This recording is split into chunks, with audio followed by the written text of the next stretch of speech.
I'm looking around the room. Has Tam Dudek come back yet? She will be back. Good. This is the time and place. We're on agenda item number 8. This is the time and place for a hearing to consider adoption of an order revising irrigated lands regulatory program waste discharge requirements for growers within the Tulare Lake Basin area. This hearing will be conducted in accordance with the notice of public hearing and the meeting procedures published with the meeting agenda. This time, evidence should be introduced on whether the proposed action should be taken. All those persons expecting to testify, please stand at this time, raise your right hand, and take the following oath. Do you swear the testimony you're about to give is the truth? If so, answer, I do. Following the staff presentation, Agricultural Interest Panel will have 20 minutes for a presentation. Then interested parties shall have 3 minutes each to testify.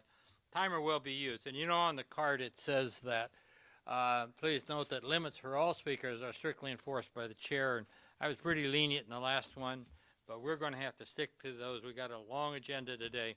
We need to get out of here by 9 or 10 o'clock. So. At any rate, please state your name, address, affiliation, and whether you've taken the oath before testifying. Does council have any legal issues to discuss at this time? Just one minor issue. We received a couple comments after the published comment deadline. I've taken a look at them. They do not appear to be inconsistent with comments that we've already received, and unless staff has an objection, I'd recommend that they be added to the record. I will take your recommendation. They will be added to the public record. We'll now begin with the staff presentation.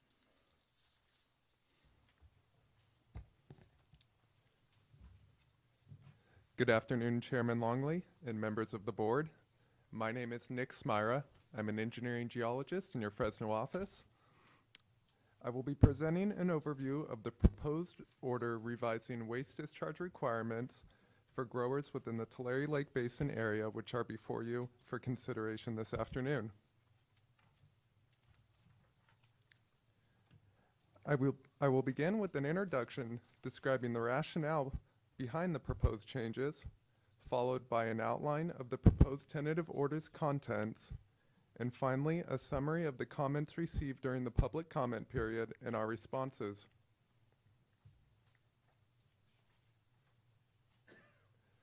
The proposed revisions to waste discharge requirements for growers within the Tulare Lake Basin area address two components that need changes.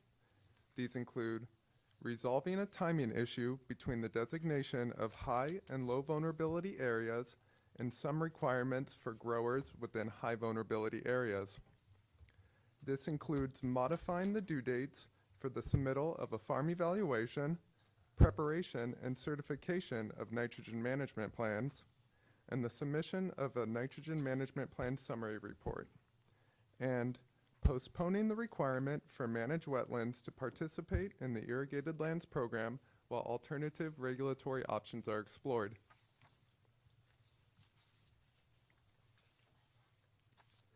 I will now briefly discuss how the timing conflicts developed. On September 19, 2013, this board adopted waste discharge requirements for growers within the Tulare Lake Basin area that are members of a third-party group, hereafter referred to as a current order. The current order required that third-party group applications be submitted by late October 2013. 7 groups submitted applications to serve as a third party for portions of the Tulare Lake Basin area. However, many of these applications did not include Many of these applications included boundaries that left portions of the basin without coverage.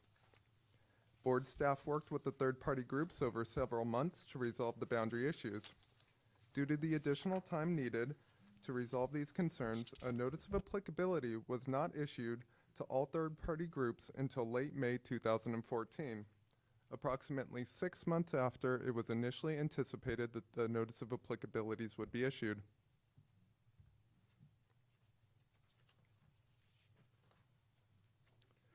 The current order requires that third-party groups submit a groundwater quality assessment report 1 year following the issuance of a notice of applicability.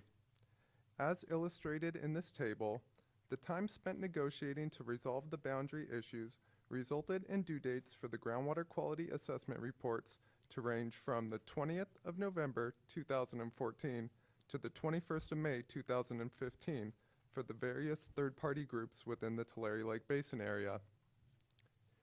In addition to providing the foundational information for the development of groundwater monitoring programs under the current order, the Groundwater Quality Assessment Report also identifies high and low vulnerability areas within the third party's boundaries. Certain order requirements are due for growers operating in high vulnerability areas earlier than for those growers operating in low vulnerability areas. The due dates for both the Groundwater Quality Assessment Reports and these order requirements due for growers in high vulnerability areas will be illustrated in greater detail on the following slide. This figure illustrates the current deadlines for the submittal of groundwater quality assessment reports, labeled on the figure as a GAR, for all third-party groups within the Tulare Lake Basin area. As previously discussed, the Groundwater Quality Assessment Report identifies where high and low vulnerability areas are within the third-party boundaries. The vertical green lines in this figure represent the due dates for the groundwater quality assessment reports, while the horizontal dashed arrows represent approximately the amount of time staff anticipates will be needed to review and approve these reports. The vertical orange line near the bottom of the figure represents the current due dates for the preparation of nitrogen management plans for large farms and high vulnerability areas and the submission of farm evaluations to the third-party group for all farms and high vulnerability areas. Unlike the due dates for the groundwater quality assessment reports, the preparation of nitrogen management plans and submittal of farm evaluations are fixed deadlines in the current order.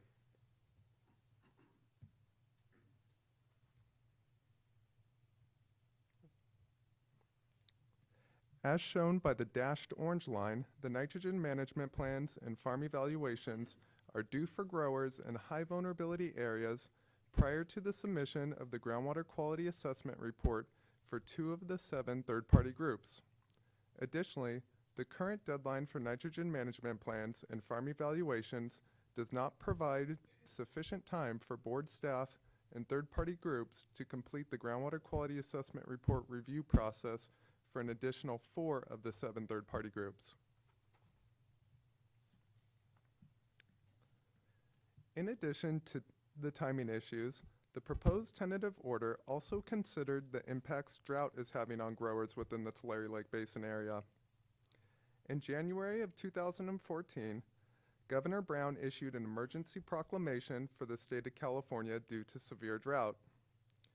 The drought has caused significant impacts to many growers due to the decline in availability of surface water for irrigation and increased operational costs associated with additional groundwater pumping.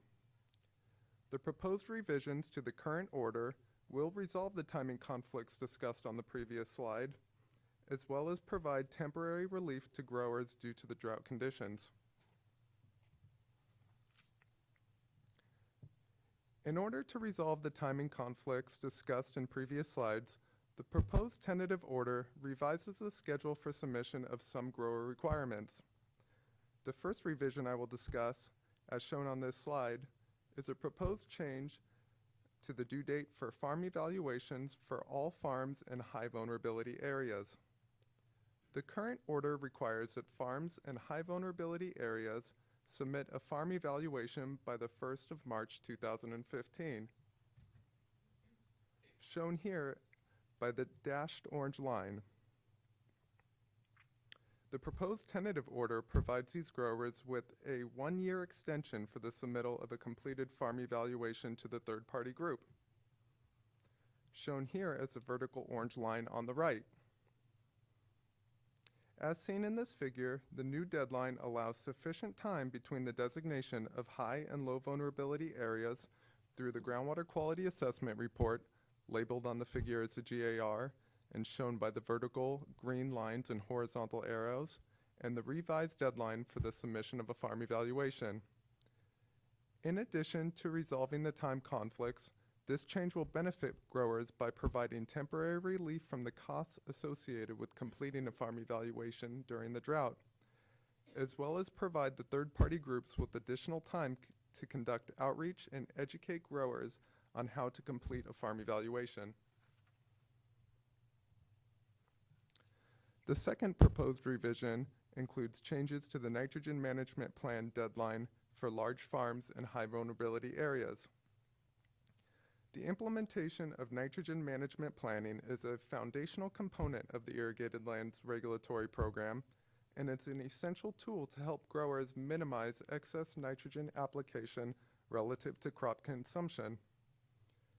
It is important that nitrogen management plans are prepared prior to the spring planting so that growers will have them available to implement during the growing season.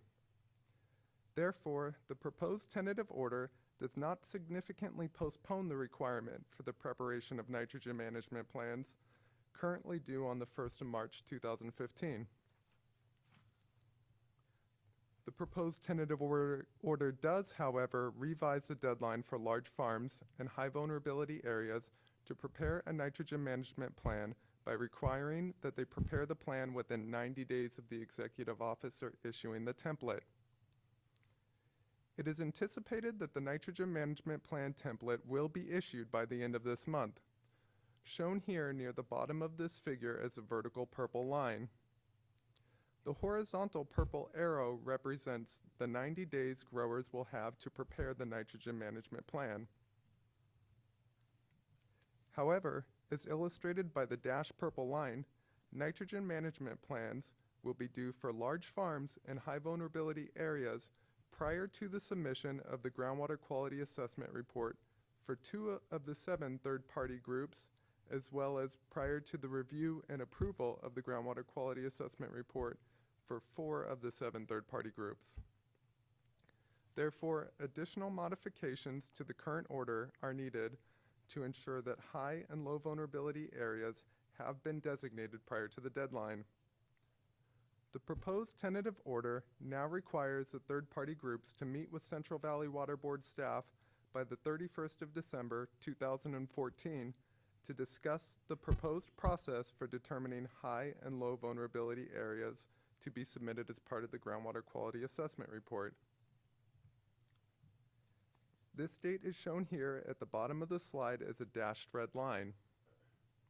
If an agreement on vulnerability designation process is not reached by the 1st of February 2014, the executive officer can make the final determination regarding high and low vulnerability, shown here by the second dashed red line on the right.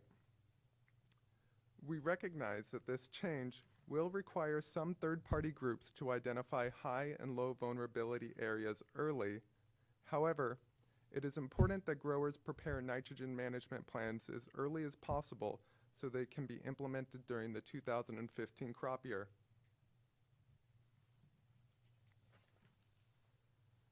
The third proposed revision includes changes to the nitrogen management plan certification deadline for large farms and high vulnerability areas. The proposed tentative order includes a 1-year extension for large farms and high vulnerability areas to certify their nitrogen management plans. This extension is needed due in part to a lack of qualified individuals to certify nitrogen management plans, the time required to prepare courses for growers to receive training for self-certification, and to provide temporary relief for the costs of certification during the ongoing drought. In addition, delaying the requirement for certification would allow time for State Board to provide direction regarding the State Board Agricultural Expert Panel's recommendations. And the fourth proposed revision includes changes to the Nitrogen Management Plan Summary Report deadline for large farms and high vulnerability areas. The proposed tentative order provides an additional year to submit a nitrogen management plan summary report. Providing growers with a one-year extension is appropriate based on the new proposed deadlines for the preparation and certification of nitrogen management plans. In September of this year, the Agricultural Expert Panel provided recommendations to the State Board regarding data collection and reporting under the Irrigated Lands Program. State Board has not yet provided an interpretation of these findings, which may change the content of what will be included in the summary reports. Providing a one-year extension for growers to submit a summary report will allow time for the State Board to provide direction on the Agricultural Expert Panel's findings. Additionally, significant work needs to be completed by the third-party groups with respect to the summary reports. The one-year extension allows time for the third party to gather and evaluate data and provide regional board with accurate information.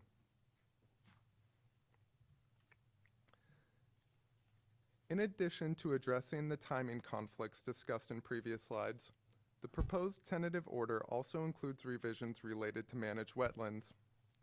The proposed tentative order extends the open enrollment period for owners and operators of managed wetlands. This extension is proposed to allow additional time for the consideration of alternative regulatory options for discharges from managed wetlands. Central Valley Water Board staff has hosted multiple managed wetland work group meetings to discuss the range of options for regulatory coverage, including, but not limited to, the development of managed wetland-specific waste discharge requirements. Staff continues to work with stakeholders to determine if the Irrigated Lands Regulatory Program is a good fit for managed wetlands and develop appropriate solutions to regulate these discharges if not.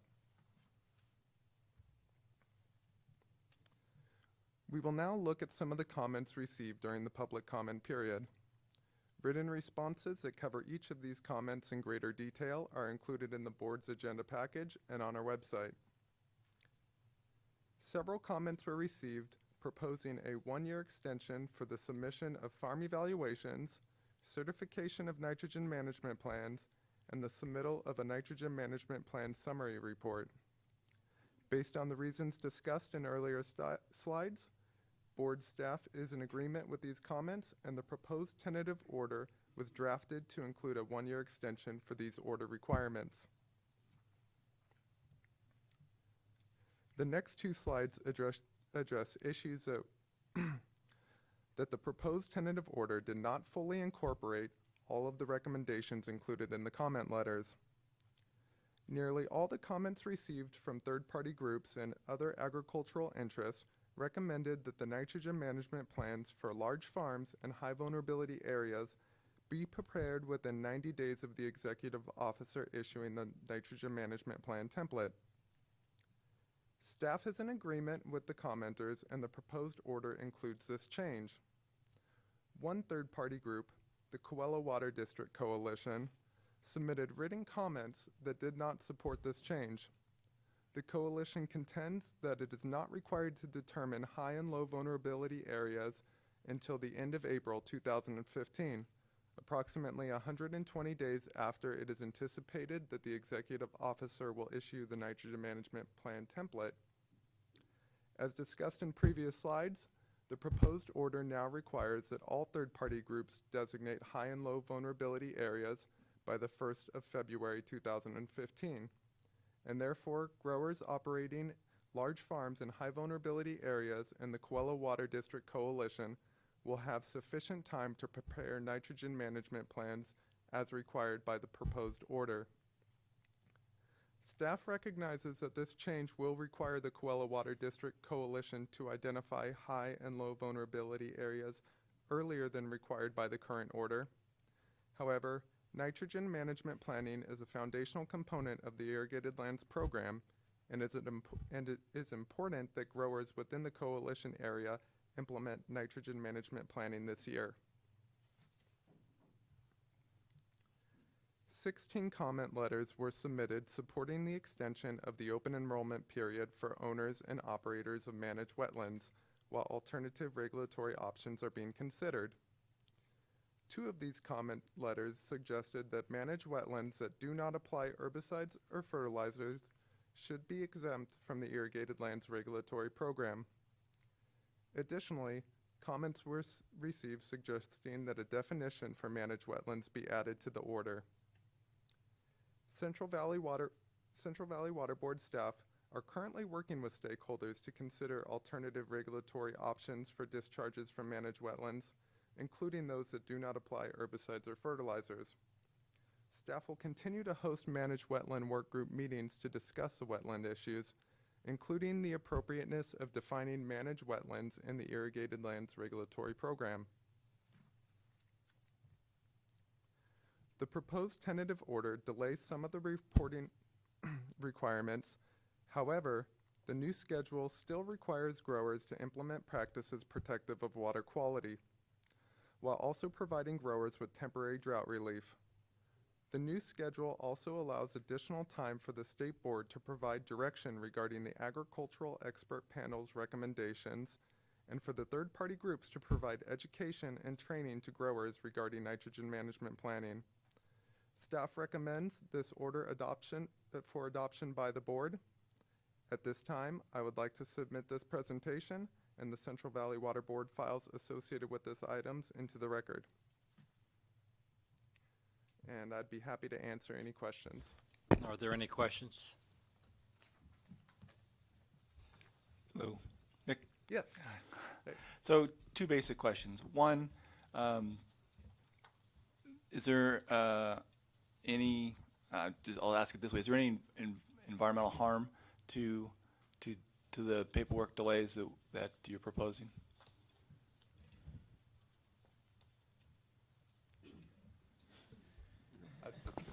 Hi, this is Clay Rogers, Assistant Executive It went all the way Officer up, okay. in the Fresno office, but I'll state it for the record, and I'll go ahead and answer that question. The primary reason we developed this the way we did was because we did not believe there would be significant harm associated with the delay. However, we also felt it was important that the nitrogen management plans be implemented on time and get that process forthgoing, because that's where the harm to water quality would occur. Great, thank you. And then alternatively, I guess the other question is, if we didn't approve this change, what would happen? Regulatorily, I'll look at Clay already. Hi, Clay Rogers again. I mean, if we did not approve the changes, then the timeframes within the current order would be required. We would still have that conflict with the fact that certain things would be required prior to identification of exactly who was responsible for that. We would have the issues with the wetlands that we're trying to resolve, that we believe there probably should be a little different regulatory mechanism and look at to see exactly how they should be regulated. And we want that additional year to be able to resolve those issues. So those are the primary reasons why we're here. They're also, you know, in all fairness, there are some issues associated with the drought. We wanted to do that, but again, we also wanted to make sure that those things that were particularly important for protection of water quality went forward as originally planned. Any further questions? Thank you very much. We're ready now for the Agricultural Interest Panel. And while they're coming up, I'd like to introduce Tam Dudek, who stepped back in, and she was with us this morning. As you all know, Tam Dudek is a state board member who is the liaison to this board, and we're always happy when she can find time in her very busy schedule to come to our meetings, and she always has wise advice for me, I know, over many years, starting with salt. Yes, go ahead, please. Good afternoon, Dr. Longley, members of the board, and again, congratulations to Ms. Kadara, and we look forward to working with you down in the Tulare Lake Basin.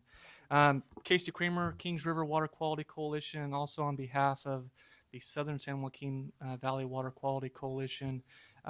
Just a little bit of an update for you guys. The Southern San Joaquin Valley Water Quality Coalition was the third party under the original surface water program. As these groundwater orders were being adopted, the decision was made that this is best implemented at a smaller region than the broader region that we initially had. And so that's the reason why we're a little bit different than everybody else. We have one order, but 7 different coalitions within that one order, which creates a lot of the time frame issues that we have before you today.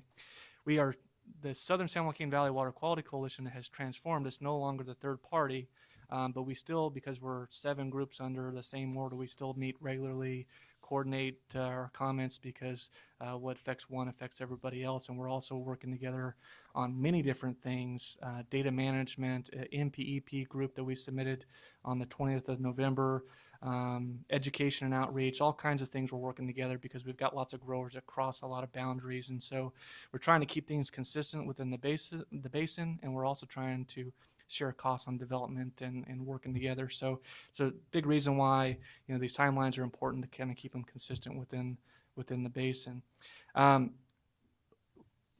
Kings, we support the staff's recommendations. We appreciate staff working with us on all these things. One question that's come up, it's kind of some of the later coalitions. This is more of an issue for Coelho, and I think it's West Side that have the later dates. And I think we were under the understanding that we were kind of identifying the process of identifying the high vulnerability areas. It's not necessarily that there would be an approved high vulnerability area by February 1. So that's maybe just a clarification. But again, we were supportive and appreciate all the stuff that the staff has done. Just to give you another point that wasn't mentioned here today is that under the surface water regulation, only about half of our area was subject to it. So when we're going out there and doing education and outreach to people, there are many people that are on a very different learning curve than some of the people in the other areas that have been part of the surface water regulation. So we get all kinds of questions, and with the passage of the groundwater legislation here recently too, they kind of muddy these things all together. And so the timeline issues are there. They're real. We need to fix them.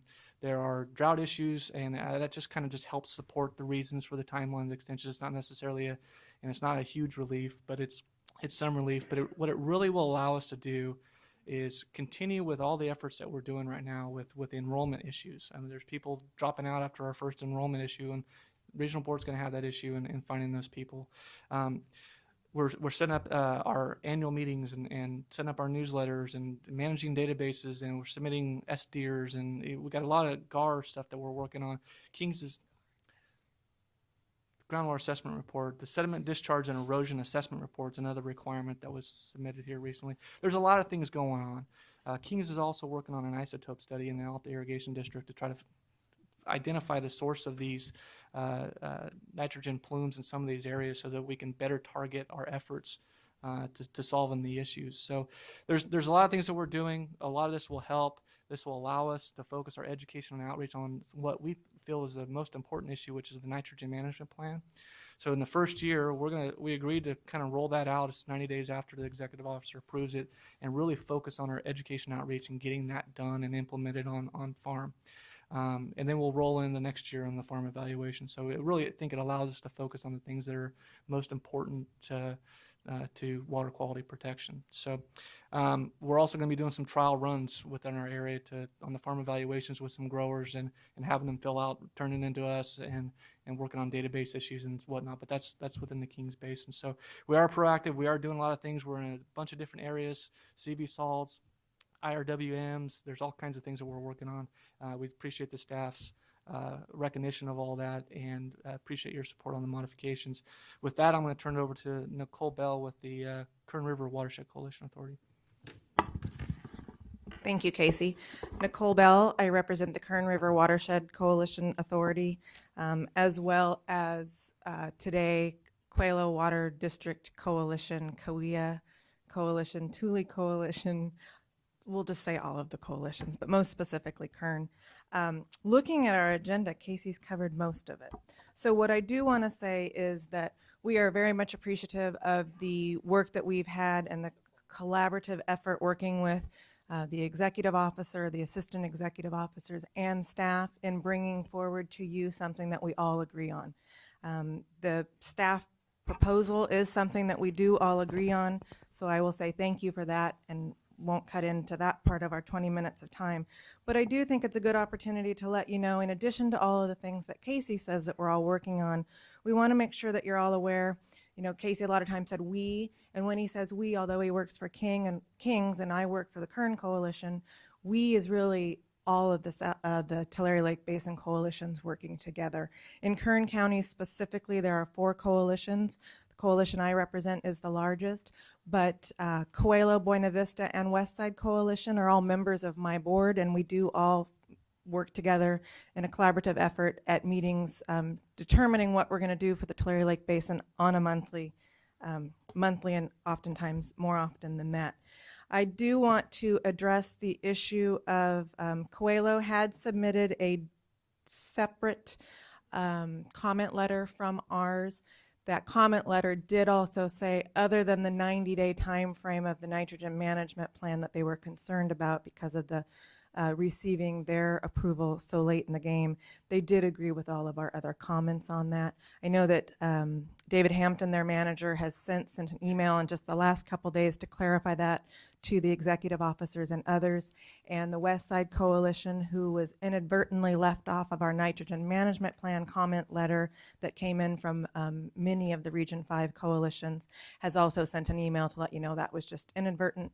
There were so many of us dealing with it, we somehow forgot them, which we apologize for, but they are also in support of that. So again, we are all working collaboratively, not only within the Tulare Lake Basin, but all of the coalitions within Region 5.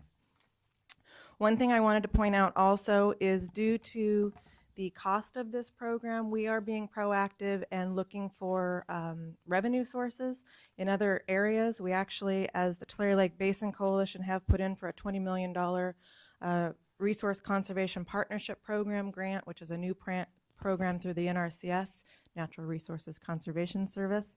And we are still hoping to hear from that, but the goal to that is to look for monies where we can to help our members protect the quality of waters in the state of California, both surface and groundwater, and we will continue to look for revenue sources to be able to do that and to reduce the burden on our membership because the cost of this program, as we all know, is quite great. Just looking through my notes to see.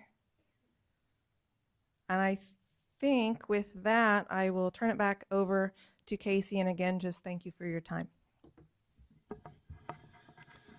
I don't have much else to add except for thank you for the staff for the consideration and for the board for the consideration. And we'll save you some time if you guys want to ask any questions. So we go to questions, and we'll start with Jenny. What you mentioned, Casey, one a comment about maybe a confusion about whether there was going to be an approval by the end of January or So let me, an if I can agreement. elaborate, what's in the order before you for consideration is that by December 31st, they were to meet with us and discuss the process by which it would be determined. The order's also been amended to make it very clear that high vulnerability areas must include areas where there's known groundwater pollution for nitrates. And the order then further goes on to say that if by the process is not approved by February 1, then I would make those designations. What the issue is we have those 2 coalitions that took forever to approve. Part of it is because of a disagreement and argument about the ability of their boundaries and who they would include in those boundaries. They had excluded, their coalition excluded certain growers from being able to apply for a coalition. We had growers who would be stranded without a coalition. And so that was back and forth for a while. So it took a long time to negotiate that. So it's really for the board to decide, how do we treat these last 2 coalitions? Do we allow them not to do a nutrient management plan because of that disagreement on covering growers, or do we ask that they begin their nutrient management plan and have their high and low somewhat determined outside of their GAR? process. Are either of them here, or can you speak on their behalf about their They're- progress and how attainable this is? I can, yes. First, I will say that we are in agreement with our understanding, which is exactly as the executive officer just said, is that we would reach an agreement by, the goal is that we all reach an agreement of how our designations will be made. That we are okay with. Both West Side and Coelho coalitions, they are in support of the 90 days. They realize it's a short time frame, but if it's that they're coming to an agreement on how they're going to determine the designation, that's quite different than already having the high and low vulnerability designation. So they would be okay with that. Okay. Thank you. Any further questions? Except that they can come back now and tell us they haven't made the designation because it comes in their GAR. So that's the question before the board. The actual designation that they're going to propose will be in the groundwater assessment report, and what, as Nick showed you on that process, for all but 2 of them, we will have that information by February 1st. The other 2, Coelho and West Side, we will not. So the board really has to give us guidance how to apply this to those 2. Does this mean that they get a pass on the 90 days? Because what they'll say is we don't have a high or low designation, so they don't need to implement any nutrient management plan because they don't have that designation made yet. Or do we say that based on their process and what would be in there, or just the fact that we've already said at least the high vulnerability will include those with known groundwater pollution? Is that what we go with them to start implementing nutrient management plans in their area? How does the board, this is really a discussion for what the board would like us to do with those 2 remaining coalitions, which technically, because of the way the order was written, their start date started much later than the others, but it was only because of this dispute between staff and the coalition on making sure all our growers had a coalition to be a member, to be a coalition to join. So that's important information, and that discussion, I suggest, to take place when we get through with testimony, but before we vote. And we'll come back to the executive officer and have her restate the issue.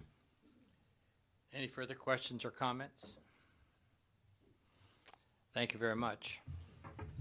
I have a card for Phoebe Seaton.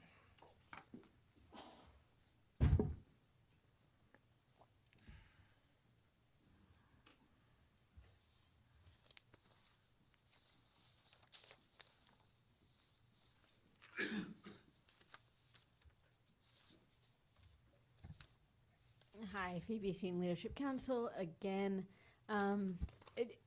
Pleased that the NMPs are going to be moving forward.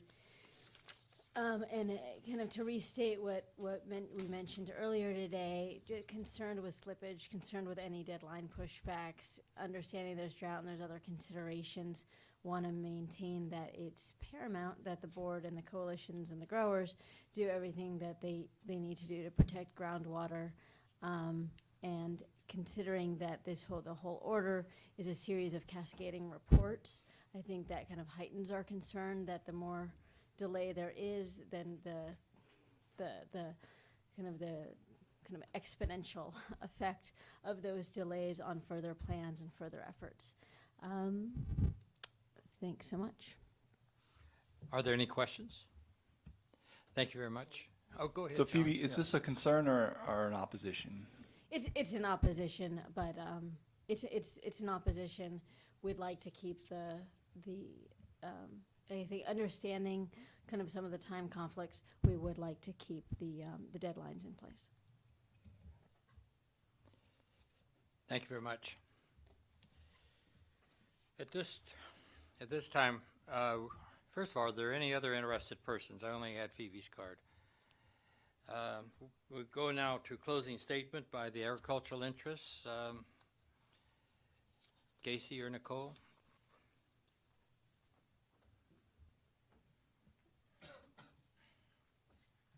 Casey Creamer, Kings River Water Quality Coalition. I'll just state that my belief is that every single coalition is committed to doing nitrogen management plans this year. So if anybody was trying to get out of doing nitrogen management plans this year, I wouldn't be in support of it. So we are committed to doing that this year.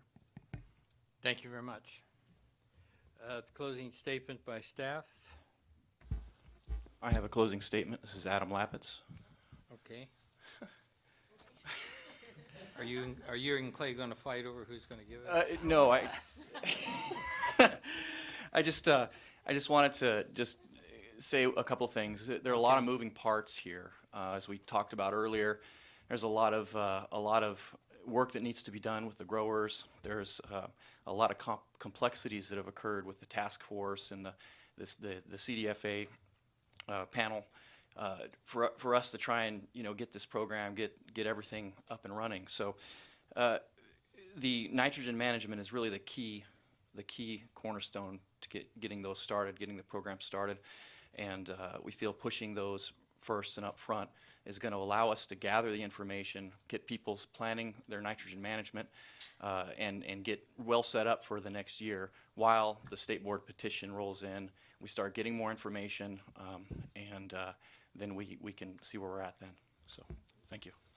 Thank you very much. Any questions at this point in time? So, Dr. Longley, if I could just Yes. add to that, I just, in reference to Phoebe's comments, and for whatever reason, I forgot her last name, and I completely Phoebe Seaton. apologize. Miss Seaton. I shouldn't call her Phoebe.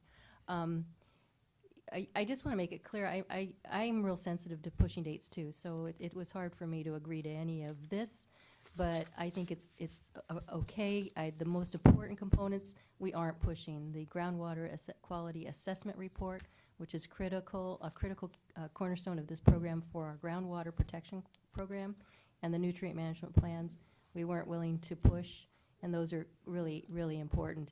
And I am sensitive to the fact that we do have this unknown with the state board, and how things will change and the costs associated with all those changes when you're involving so many growers. Thousands of growers have to educate. So I do recommend the board adopt the recommended changes as proposed by staff.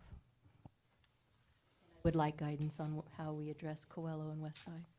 Yes, and I was going to ask that. That's Coelho and Buena Vista, I believe. The West Side. Oh, it's the west side, West side. okay. And as I understand, the issue is that they will not have completed their GARs, is that correct? I wish we had his chart up again, but there are 8 coalitions.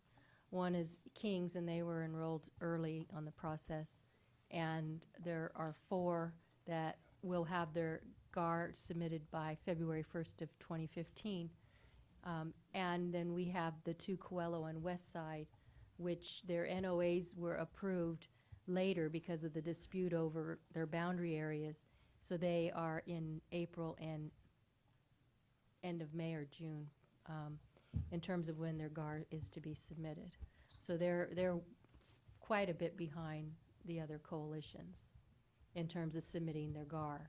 The importance of the GAR, groundwater assessment report, and that is the document that would propose the high and low vulnerability areas, and the requirement for the nutrient management plan are for those large farms in high vulnerable areas. So if we don't have that in place by the date they're to begin their nutrient management plan, then they could argue that they don't have that designation made, so they can't implement them in those 2 coalitions.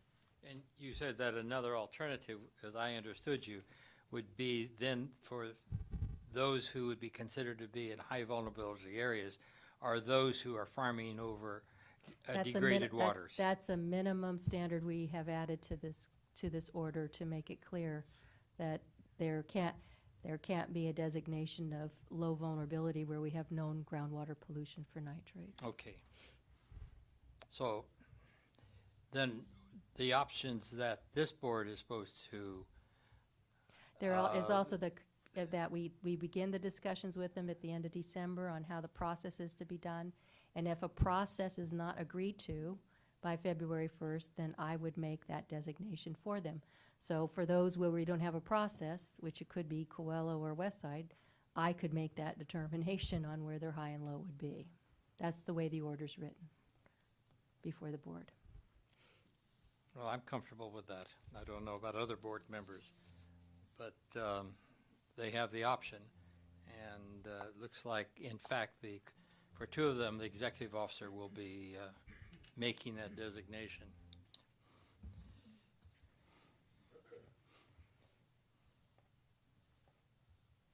Any further discussion by board members? Yes, John, go ahead. No, I was just, so as it's written now, there's a discussion to come up with the process, right? Is that what? Right.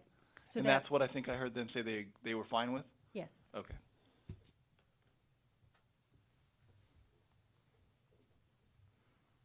Any further discussion? So if we go ahead and approve the order as it now stands, then the process is in place for you, if necessary, to make those determinations. Is that? Keep in mind that every year, I mean, it's a living process. So, you know, even if that should happen, then over the next year, as we gather more information, more data, that may change. Okay. So it's not like it's set in concrete because I Understand. do that. Yeah. Well, I'm going to go ahead and close the hearing. At this point, we have further discussion by the board if you so desire, or I'll entertain a motion for approving the order, or orders, I should say, plural. I make the motion, is it one order or multiple orders? Just It's one Okay. order I with make all the of them, yeah. motion to approve the order as it was written. And do I have a second? I'll second. Jenny's made the motion, and John seconded, and the yes was my mistake. I'm sorry. So if there's no further discussion, we'll vote. And this is a voice vote, of course. Not a voice vote, a roll call vote. Go ahead and call the roll, please. Ms. Ramirez? Mr. Schneider? Mr. Costantino? Ms. Moffett? Ms. Kadara? Abstain. Dr. Longley? Vote aye. Motion carries. Thank you. And before we leave at this session, I cut off right before lunch, I cut off the session that we were having on the templates real quickly, and I believe John had a question while folks are still here. John, you want to ask your question? Yeah, I was basically going to ask a question of staff, and maybe Pamela can answer it. I just wanted to see, how close we were to how far apart you thought we were. Just, I wanted some sense, after hearing Joe's discussion and then hearing the agricultural community. It sounded like there was a couple of differences, but it didn't sound insurmountable. And with the time frame, I just wanted to kind of put it on the record where we thought we were. I think unless Joe wants to correct me, or Joe, do you want to speak to that? I don't want to correct you. Okay. Well, then maybe you should speak. Go ahead.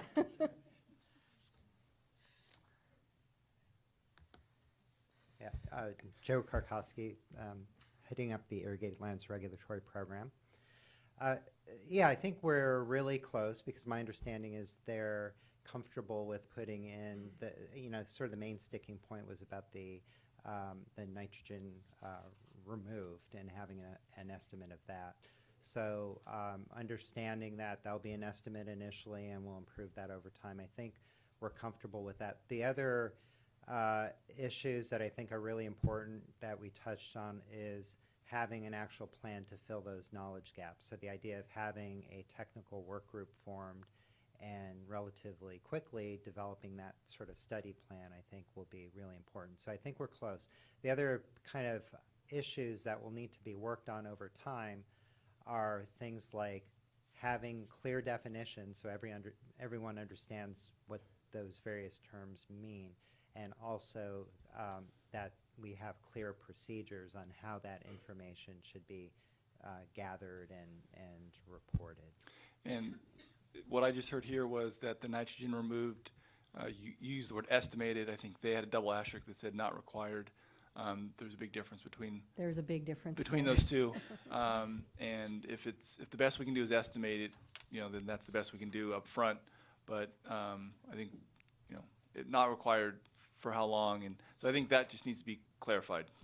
Yeah, I think in terms of, I don't think not required is a correct approach we would agree to, but we do agree that coming up with a number may be very difficult for especially for certain crops.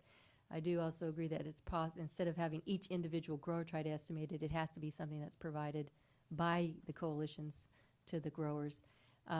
And so, I mean, there's a lot of work to be done, but there has to be some sort of an asterisk with a footnote explaining that number. I'm sensitive to them on how this information will be used, either for or against them, and I am sensitive to how we use it in terms of a learning process on how we move forward in this, and understanding that the numbers we get initially aren't going to be exact or accurate or precise, and that it's something that will grow and improve over time as more research is done. But that study plan's important, research plan's important, and the fact that we get the growers and the coalitions moving on this is really important. But removed is, unless the state board has some sudden crazy thought, I don't know why they would go against 2 expert panels that recommended removed be part of that equation. So it's important to have that in this template. Any further discussion, John? No, thank you. Okay, thank you very much. We're going to take a break. I'd like you to be back in here 5 to 3. Next item on the agenda is agenda item 10, Malaga wastewater treatment. Okay, I'm told that we have 2 other issues we can get rid of in just a couple of minutes. Item 13, that's before we go to item 10. Item 13 on the agenda is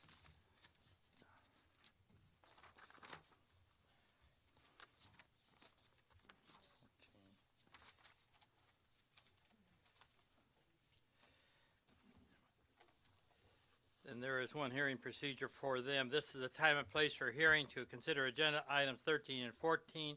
Agenda item 13 includes a proposed resolution approving a revised management agency agreement with the U.S. Bureau of Reclamation for meeting salinity water quality objectives in the lower San Joaquin River.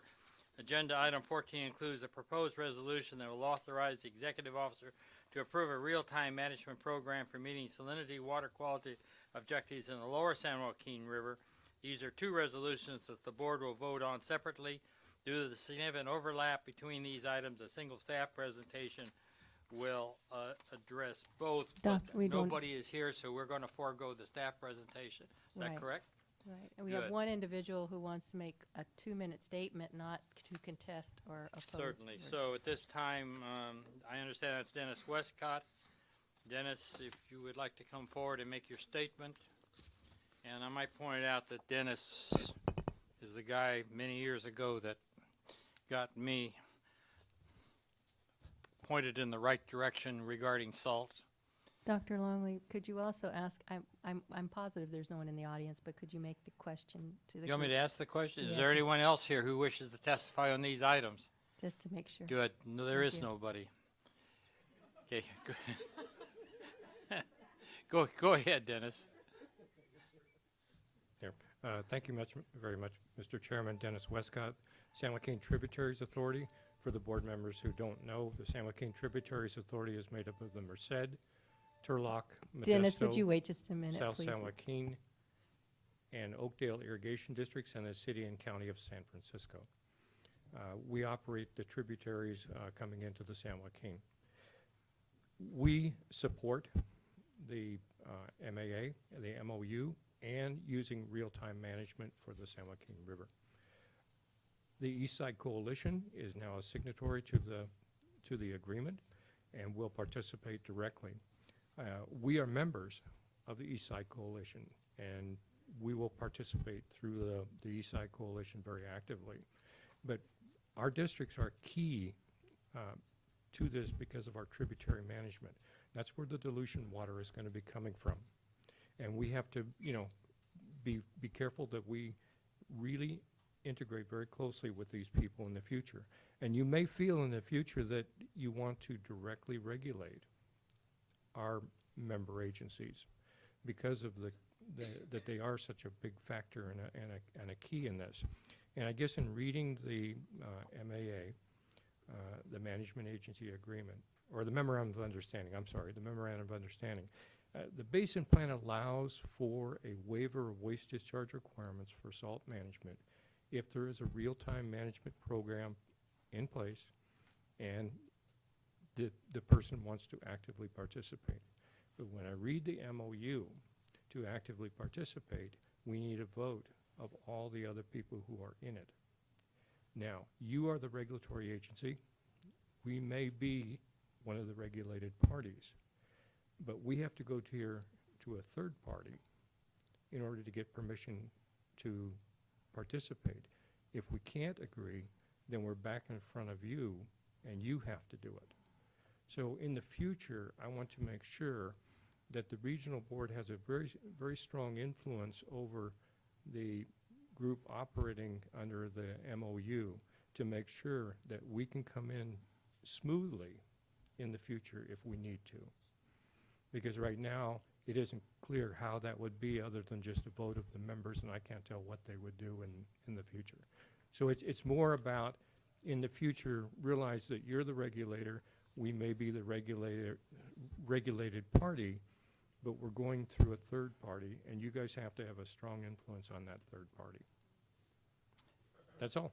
Any questions? And again, we support it. We support the real-time management, and we'll participate actively. Thank you. Any questions? Thank you for your testimony. At this point in time, then, of course, we have the record in front of you in your agenda package. We have a recommendation by the executive officer, which you go ahead and make your recommendation on these two items. Dr. Longley, we have some late revisions for Okay. this. On item 13, Right. to the management agency agreement, it's just a strikeout of the word approval and addition of the word acceptance Okay. on the executive officer of Exactly. approval or acceptance of the management plan. Thank you. And no, okay, we'll do 13 now. So go ahead and on 13, we'll close the hearing, deliberation, and voting. I'll accept the motion. Also move with the late revision. Good.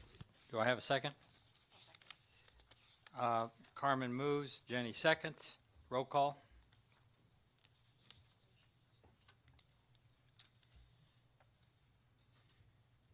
Mr. Schneider? Aye. Ms. Ramirez? Yes. Mr. Oh, sorry, my mic is not working. Is it on? Sorry, can I go again? Mr. Schneider? Ms. Ramirez? Mr. Costantino? Oh, he's gone? I didn't see him. Oh. Ms. Moffett? Aye. Ms. Kadara? Abstain. Dr. Longley? Aye. Motion carries. Thank you. And we'll move on to item 14, resolution that will allow the executive officer to approve a real-time management program. Chair will entertain a motion. So move. And I'll second. Carmen moves and Jenny seconds. Roll call.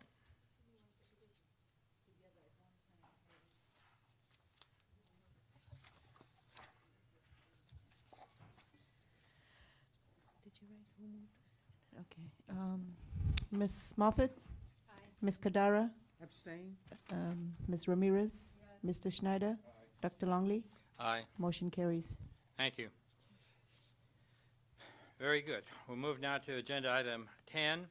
This is the time and place for a hearing to consider renewal of an MPDS permit and adoption of a new cease and desist order for the Malaga wastewater treatment facility in Fresno County.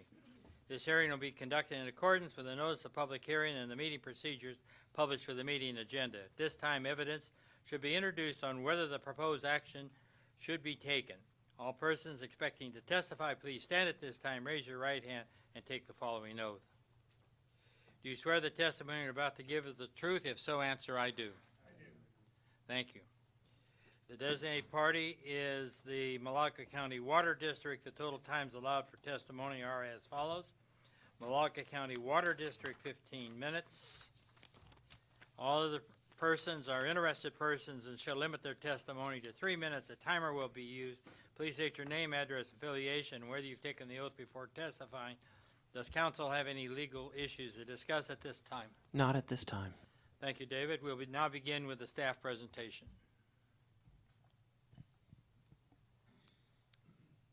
Good afternoon, Chair Longley and members of the board. My name is Aide Ortiz. I am a water resource control engineer in the Fresno office, and I have taken the oath.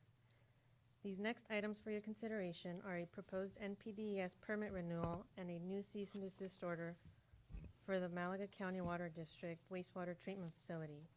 The proposed permit includes language that allows continued discharge to Central Canal. I will also be presenting an alternative for discharge restrictions to the canal.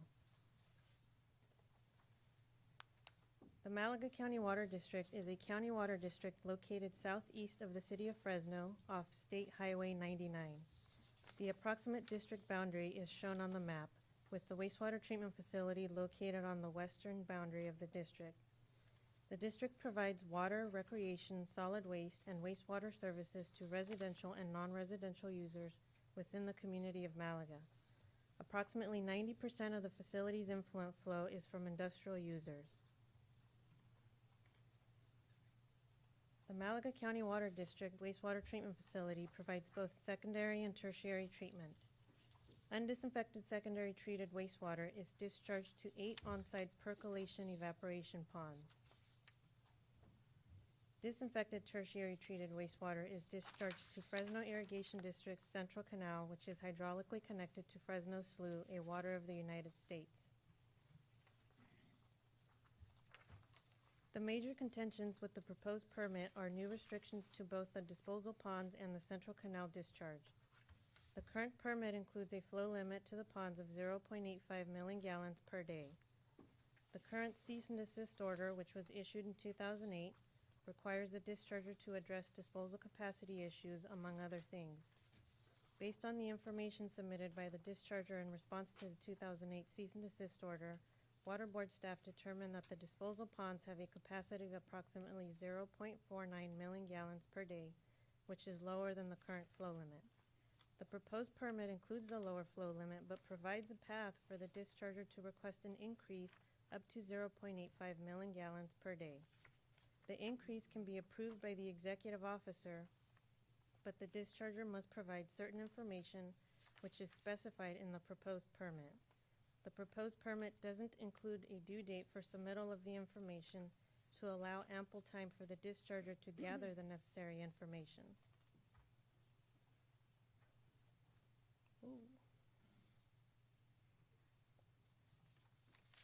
The proposed permit also includes a restriction for discharge to Central Canal. The permit requires that at the permit expiration date, which is about 5 years from now, the discharger cease discharging during the non-irrigation season, which can vary from 2 to 9 months every year.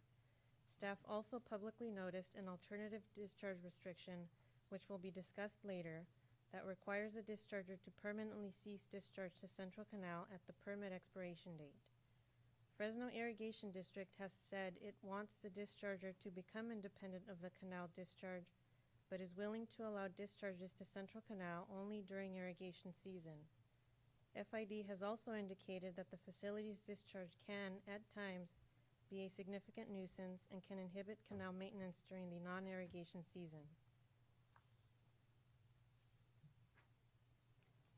The proposed cease and desist order requires the discharger to address disposal capacity issues, groundwater monitoring network deficiencies, pretreatment program deficiencies, and includes time schedules for complying with new effluent limits. The current cease and desist order will be rescinded except for enforcement purposes because the discharger completed most of the items required. During the public comment period, we received comments from the discharger and from Fresno Irrigation District, or FID, who owns and operates Central Canal. All comments received have been addressed and staff responses are included in the agenda package. The discharger also submitted late comments approximately 2 weeks ago. The discharger had 3 major comments. These include an objection to the notice of public hearing and requests that the discharge restrictions to Central Canal and the disposal ponds be removed.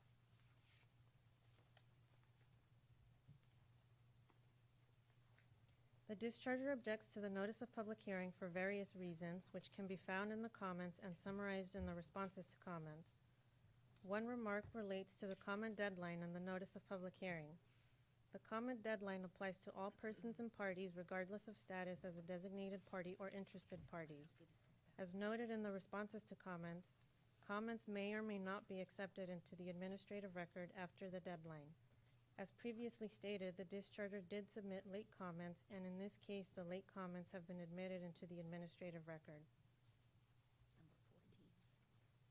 The discharger objects to the lower flow limit proposed to the on-site disposal ponds The discharger alleges that the information board staff used to determine the 0.49 million gallons per day flow limit is based on outdated, inaccurate, irrelevant, improper historical information, and that the information was taken out of context. The discharger requests that the new flow limit be removed and that the current flow limit of 0.85 million gallons per day be reinstated. When staff drafted the permit, the information used for determining the lower flow limit was the most correct and useful information available. The information used is from the case file and was submitted by the discharger in response to the 2008 cease and desist order. The discharger was given an opportunity to provide complete and up-to-date information in 2013, but it failed to provide such information in a timely manner prior to drafting of the proposed permit. As such, Water Board staff had to proceed with the information in the case file. Additionally, the proposed permit provides a path for the discharger to provide the information necessary for the executive officer to determine if the disposal ponds do in fact have a higher reliable capacity than that proposed, and allows the discharger to request a higher flow limit up to 0.85 million gallons per day. The discharger provided information from its consulting engineer regarding the disposal capacity of the ponds with its comments on October 27th. On October 30th, Water Board staff communicated with the discharger regarding the technical information and informed the discharger that it should submit a pond maintenance plan as well as a letter indicating whether it would implement the engineer's recommendations. The discharger submitted additional comments and technical information approximately 2 weeks ago. Water Board staff is not dismissing the technical information contained in the comments and late comments, but we are not in a position at this time to make a recommendation to the board. Additional time is needed to complete a review of the technical information. If the technical information justifies increasing the flow limit, then the executive officer can issue a letter approving the higher flow limit without needing to come back to the board. The discharger also objects to the restriction in the proposed permit and the publicly noticed alternative for discharging to Central Canal, and requests the restriction in the permit be removed and that the alternative not be considered by the board. The discharger indicates that the Central Valley Water Board has no authority to interpret or enforce an agreement between the discharger and FID, who owns and operates Central Canal. The discharger also indicates that the flow restrictions to the canal were the result of a meeting between FID and the Water Board, and which the discharger was not a part of.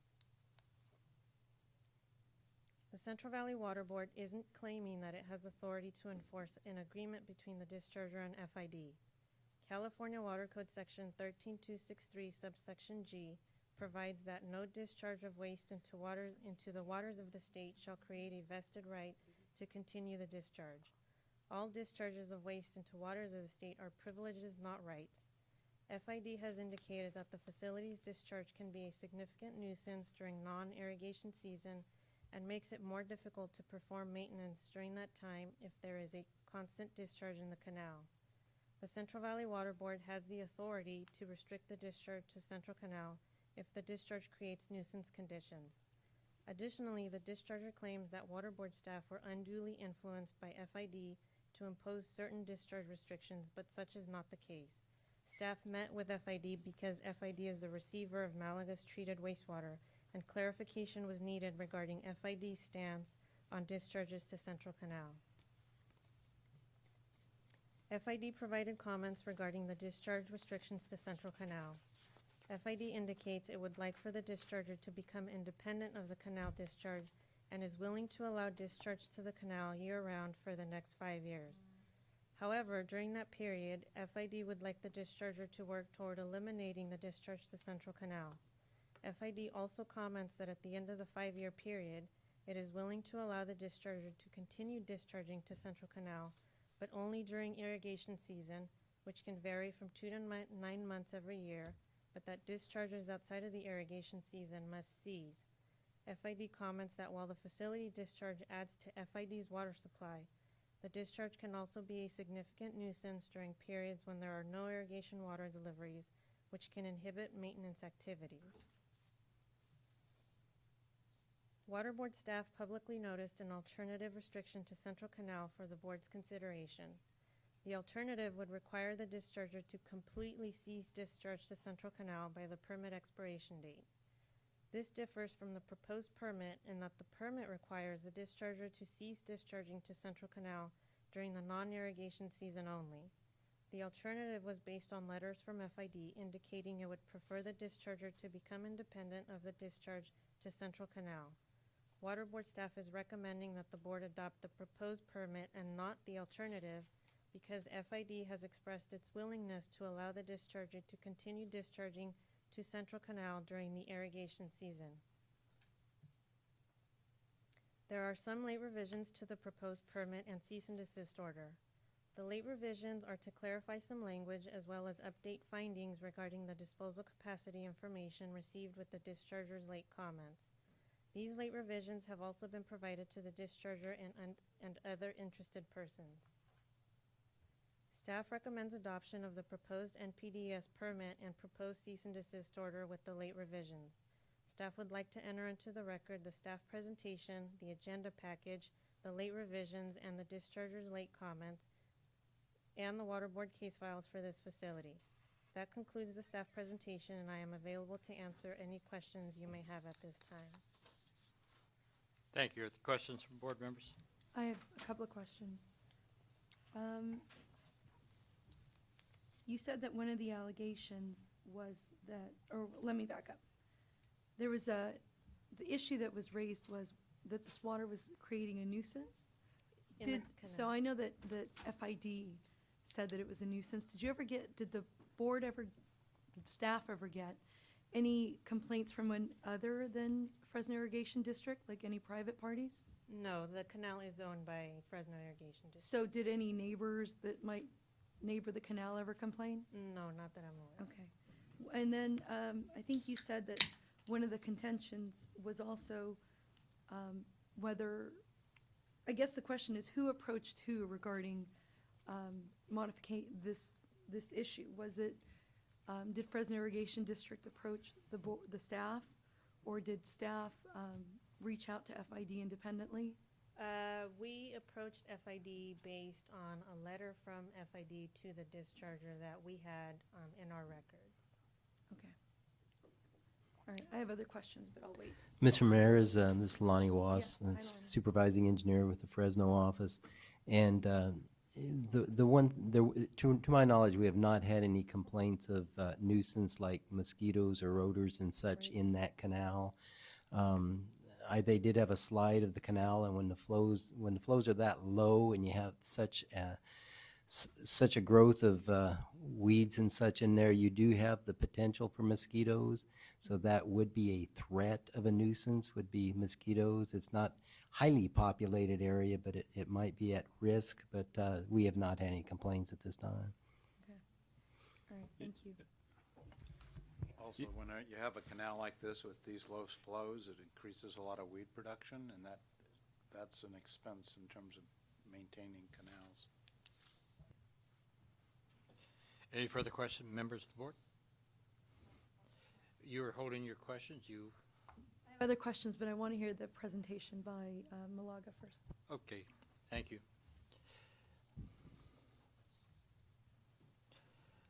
So, Mr. Costanza, representing Malaga Water District.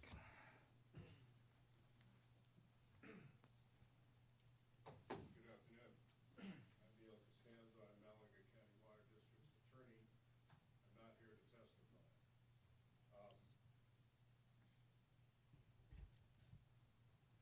I have the general manager here to testify. I also have the district's engineer who is here to testify to the truth and accuracy of the written submissions that were provided. I am entitled to cross-examine the witnesses who have testified here. I only heard one piece of testimony in that entire presentation, and that was this, that on August 19, 2013, the Water Board sent to Malaga a letter request for information concerning its ponding capacity, and it didn't receive any response. That is absolutely false. I'm holding the August 19th letter in my hand. I'm also holding in my hand from Michael Taylor the response from Malaga dated September 23, 2013, prior to the deadline, complete with graphs and charts and information relating to the ponding basin capacity. I also have a October 29, 2013 letter from the district addressing that same issue.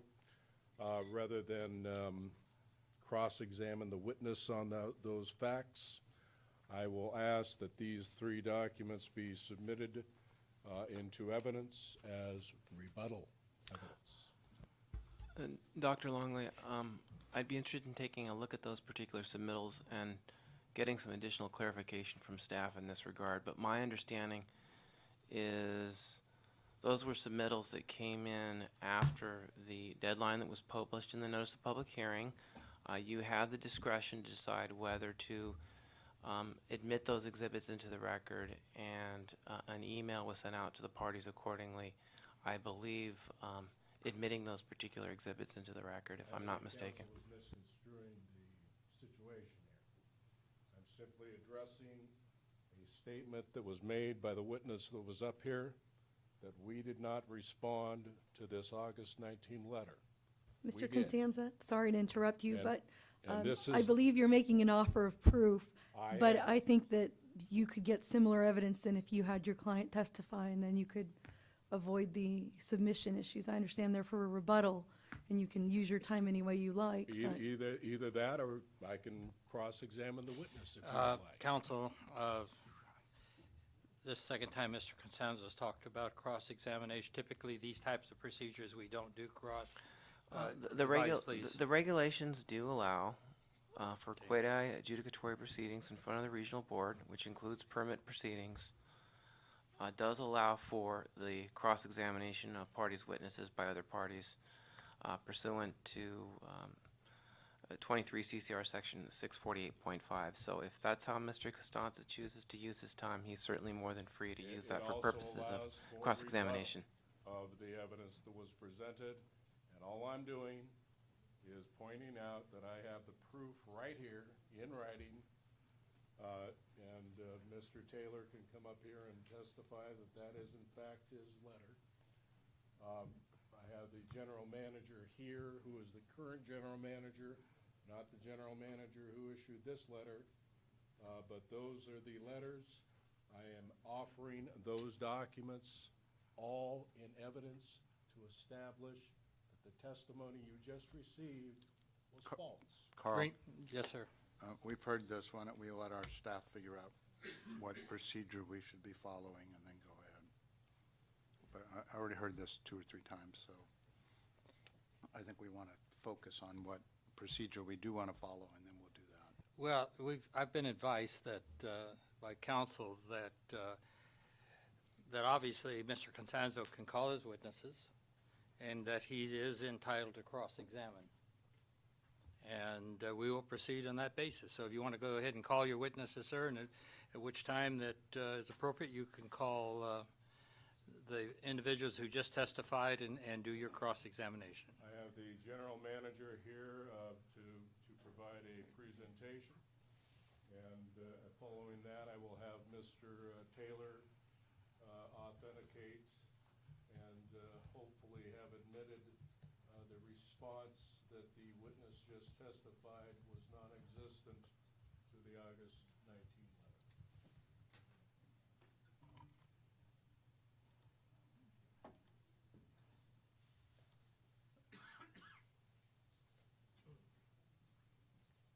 Good afternoon.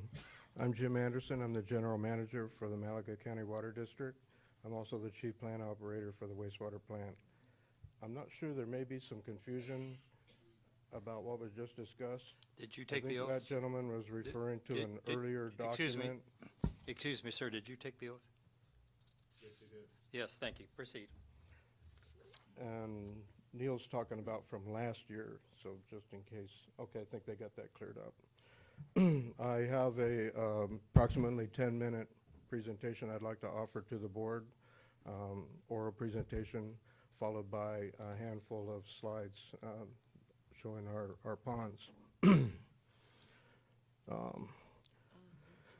Malaga County Water District is a California special district located on the south side of the city of Fresno.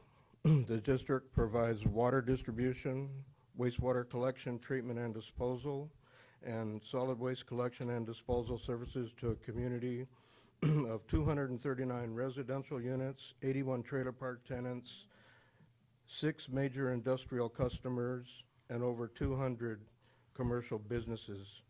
The district also operates a recreation and senior citizen center. The Malaga County Water District meets all definitions of a severely disadvantaged community with an annual median household income of $23,000 among all residents.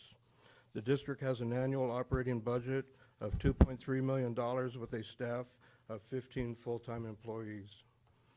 Total employment within the boundaries of the district is estimated to be greater than 1,200 jobs from data we collected during pretreatment program inspections of industrial and commercial customers. The 6 major industries include a plate glass manufacturer, a biomass energy producer, a gas turbine electrical energy peaking plant, a corrugated box and printing manufacturer, a vegetable oil repackager, and a petroleum distributor of gasoline, diesel, and jet fuel. Most of the commercial businesses support freight services with truck washes and truck stops, truck sales and repair businesses, and a large number of warehouse facilities for storage and distribution. Malaga County Water District is a major hub of commercial freight and trucking for state and interstate commerce.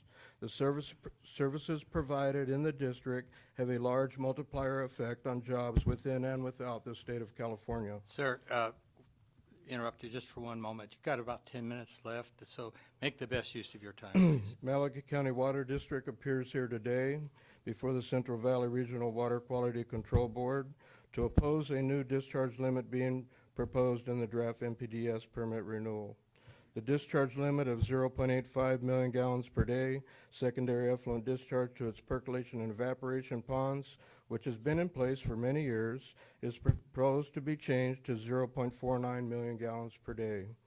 Imposition of this reduced limit would mandate any flow above 0.49 to be treated by tertiary filtration and UV dosing, then discharged into Central Canal, a water distribution canal owned and operated by the Fresno Irrigation District for farmland irrigation purposes. Considering the average daily flow to the Malaga wastewater facility for the past 2 years is about 0.6 million gallons per day, this new permit requirement would require the district to continuously discharge about 100,000 gallons per day into the Central Canal. The Fresno Irrigation District and the Malaga County Water District have a long-standing agreement to not discharge any water into the Central Canal during periods they are not delivering water in the canal. Flow from Malaga County Water District is a nuisance when the canal is not being used by FID because the flow is insufficient to keep water moving in the canal. Weed growth and mosquitoes become problems in areas where the flow is only sufficient to keep the ground moist and in puddles of undulating surface area. On the 9th of June 2014, the Central Valley Water Board staff held a secret meeting with FID to discuss Malaga County Water District tertiary discharge flow into Central Canal.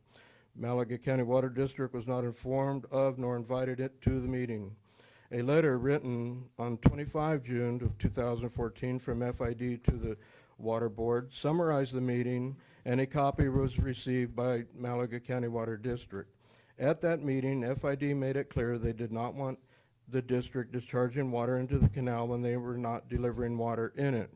Furthermore, FID stated, I quote, "As we discussed, FID would like Malaga County Water District to work towards eliminating discharge into Central Canal, unquote. I say here now, where that statement came from, we do not know. Malaga County Water District and FID have had a long-standing agreement to discharge into the canal whenever they were operating the canal, not to stop it completely. From the district's perspective, it appears as though the Central Valley Water Board proposed an agenda to halt all flow from Malaga County Water District into Central Canal and made a preliminary decision to limit district secondary effluent discharge into its ponds, knowing that such a limit would require continuous tertiary discharge into Central Canal at a very low flow to get FID's opinion of the effect.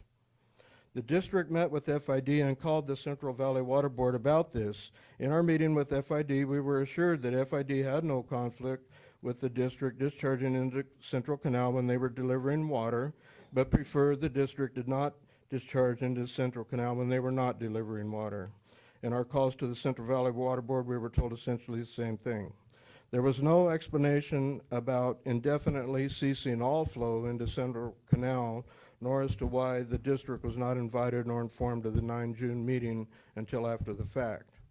On 29 August 2014, Malaga County Water District received a copy of the new MPDS permit and was given 14 days to report any factual errors. Several findings that were considered factual errors were submitted, along with concerns over new limits being imposed. On 25 September 2014, the district received the notice for this public hearing that required submission of written comments as a designated party by 27 October 2014. In that response, the district outlined a plan to maintain and monitor the percolation ponds and a water balance calculation prepared by our district engineer that provided evidence that the percolation evaporation rates of our ponds would continue to sustain a flow of up to 0.85 million gallons per day for the next 20 years. On 31 October 2014, the district received email correspondence that the district's 27 October response was inadequate to reverse the pond discharge limit. The engineer's report had to be stamped and signed. The district had to prepare a cover letter stating the district would comply with the engineer's recommended maintenance plan and indicate any other action the district may take. The district responded to that request on 19 November 2014, which included a stamped and signed engineer's water balance calculation, a written SOP for pond maintenance and monitoring, a weekly pond monitoring data sheet, a pond capacity matrix to continuously monitor pond capacity, which at that time indicated the wastewater treatment facility was only operating at 17% of its total pond capacity, and a verbose explanation of the district's previous and ongoing effort to maintain pond capacity.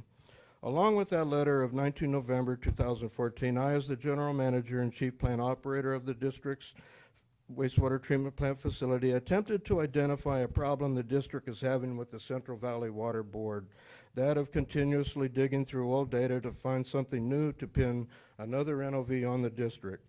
Since I started this job in March 2014, I have heard some harsh comments coming from the Central Valley Water Board about the district, that Malaga is, and I quote, the worst offender of any publicly owned treatment works in the state of California. The reports from the past 6 years are continuously inadequate. I've heard intimidating comments about an NOV and verbally told on 2 occasions by senior staff of the Central Valley Water Board that we want Malaga to be shut down.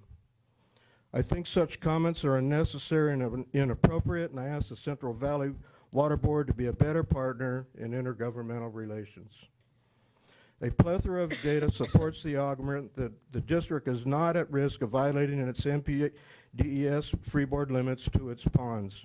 Over this past summer, the district continued ongoing pond capacity maintenance and now only operates 1 pond at a time. As a pond achieves its freeboard limit, it is taken out of service and isolated to collect percolation and evaporation data. Backstops are in place to make determinations when ponds shall be taken out of service for maintenance based on now subjective calculations. The water balance matrix indicates we see no potential for to exceed pond storage capacity for the next 20 years. The DMR data, discharge monitoring report data that we've been reporting monthly, indicates Malaga Water District has no pond storage capacity issue.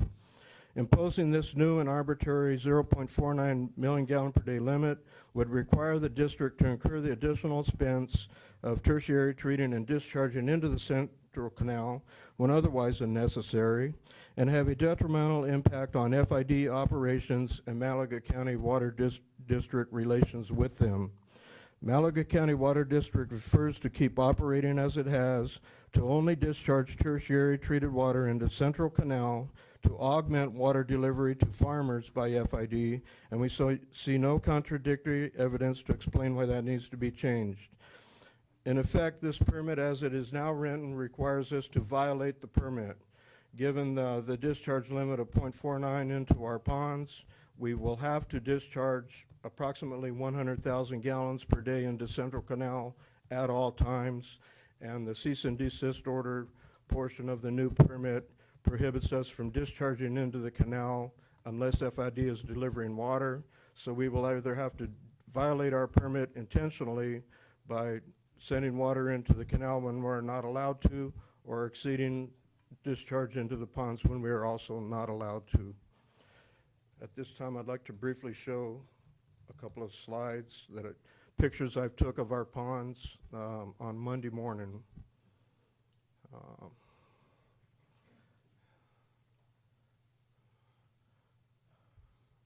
think I have it. No, it's yours, Ida.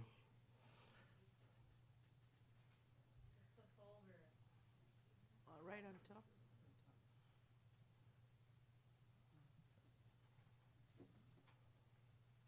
Oh, no, not that one.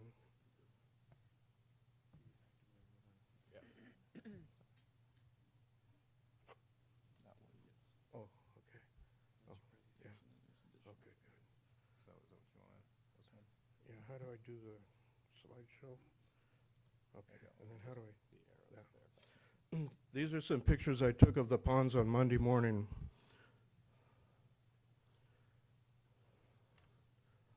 Pond 1, you can see the acres, and the P&E is percolation and evaporation rate of 1 inches a day. Pond 2, we haven't used Pond 2 yet since we raked it and scraped it this past summer. Pond 3 is the only pond in service right now.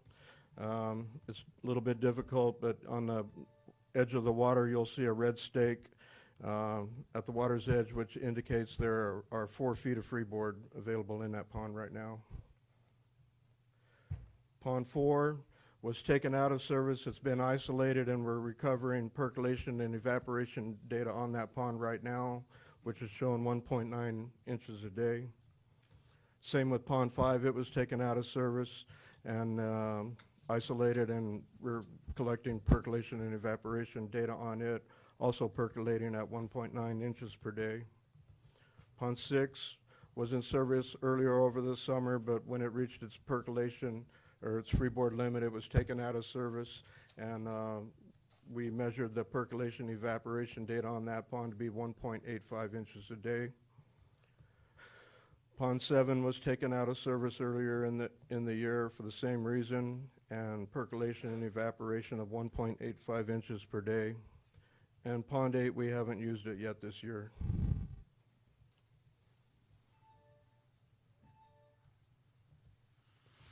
Thank you. Any questions? Thank you. Are there any questions? Mr. Costanzo, about how much longer do you need? Not much. What we talk about, 5 minutes, 10 minutes? 5 minutes.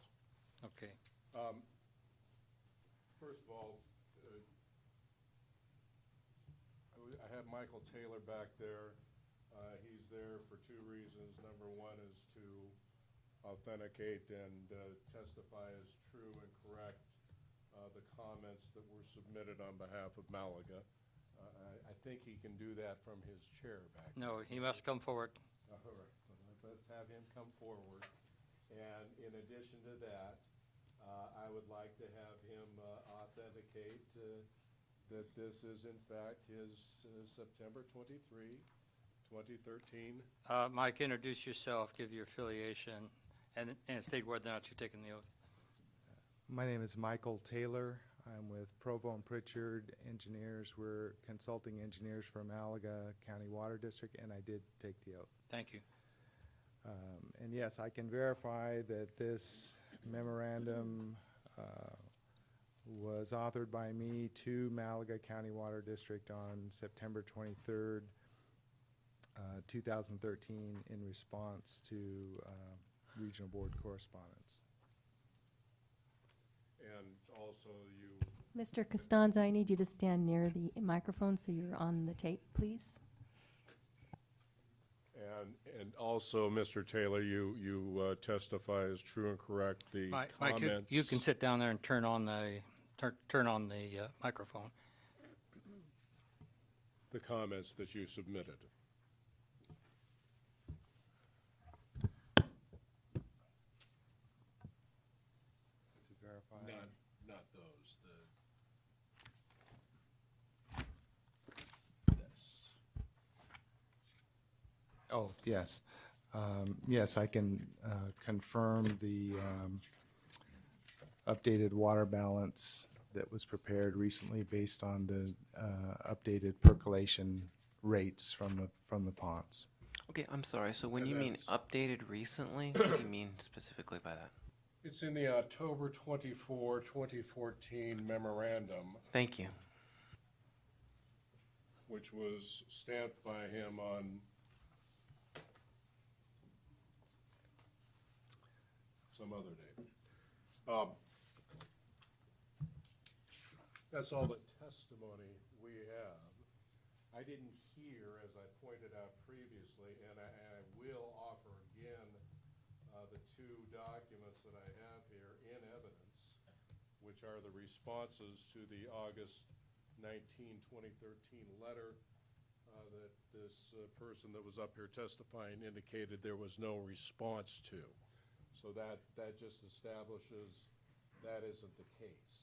This is an adjudicatory proceeding. That means that any decision you make needs to have a rational basis, needs to be based upon substantial evidence. The only evidence you have in this proceeding is the evidence that you were given by Malaga, because the only thing that was provided to you by your board staff is a staff report, which is by an unknown author, which is replete with hearsay, and which is simply argument. The other thing you have is attachment F, which is entitled fact sheet, which is the actual proposed findings for your order. There has been no testimony or evidence submitted to you by anyone to support any one of those findings. And you didn't get it from your staff here today, and what you have in attachment F, which is the fact sheet, is simply a narrative recitation of hearsay. Irrelevant hearsay at that, and 90% of it, when it refers to something that Malaga did or didn't do, it's either overstated or flat out misrepresented. So I move to strike both of those documents. You can't consider them. They aren't evidence. I would also move to strike their written response, also by an unknown author. And I didn't see anybody get up here and take credit for this, what our general manager correctly referred to as an unnecessarily verbose response.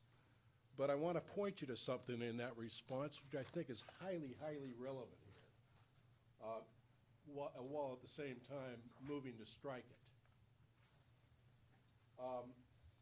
They say that on November 19, 2014, the dischargers submitted a proposed disposal pond maintenance plan As of the adoption date of this order, Central Valley Water Board staff has not had sufficient time to thoroughly review the discharges 27 October 2014 and 19 November 2014 technical submittals, which is precisely the same thing, by the way. However, if review of the technical information provided supports a higher effluent flow limitation for disposal to ponds, WDR's order allows the executive officer to approve a higher effluent flow limitation. I don't know why in the world staff would not have adequate time to review a 4-page memorandum. And frankly, what's in here just shocks me. It's incredible and ridiculous. You have two pieces of evidence here, and that is the evidence that Malaga supplied you, and that is the prior permit. The only course of action you can legitimately take here is to either renew the permit with the existing discharge limitation to the ponds, because you have absolutely no factual basis for believing this assertion that we don't have the capacity to deal with that sort of flow. All of the evidence you have demonstrates very clearly, just as our general manager pointed out to you. Excuse me. Excuse me. His time is up, but at this point in time, council, we've had a motion to remove material which has been presented by staff. And I take it from your previous comments, such motions are in line for this hearing, is that correct? Mr. Costanzo is free to use his time as he chooses. He's chosen to strike certain testimony and certain findings made in the cease and desist order, based in part, I believe, on what he believes to be evidence that's either irrelevant or hearsay.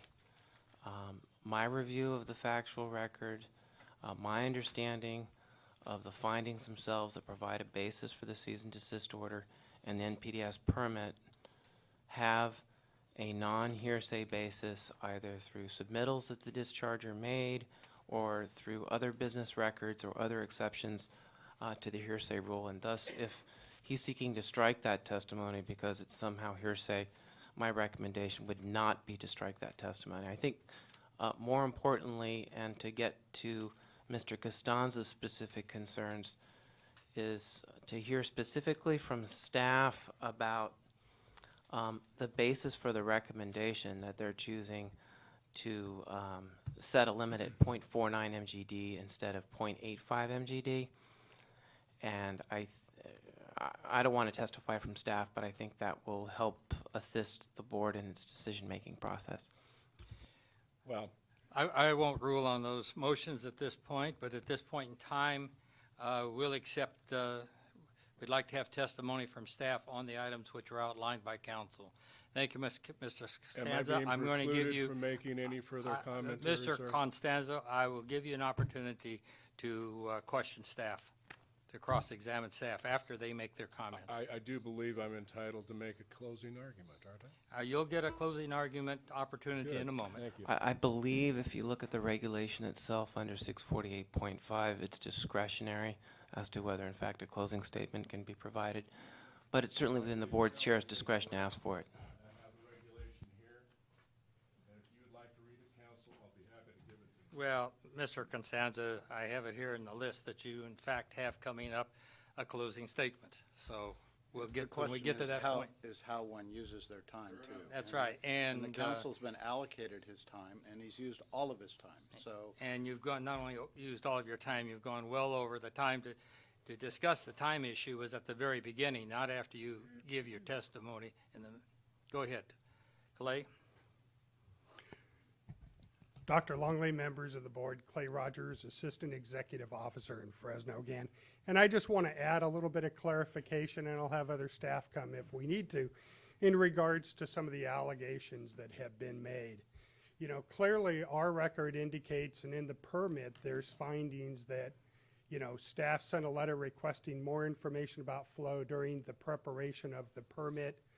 Malaga did respond to that other information, and the findings in the permit itself clearly identify that that information was inadequate to support the 0.85 MGD flow rate. We had asked them for, you know, at that point, they did not respond until the comment, even though they had been provided, and let me confirm, had they been provided an administrative copy? They'd been provided an administrative Indicate copy. who you talked to and to get that. Okay, Lonnie Wass, and Lonnie Wass confirmed that Malaga Community Water District had been provided a copy of the administrative draft of the permit. And I would like to have Mr. Wass come up here and attest to that, please.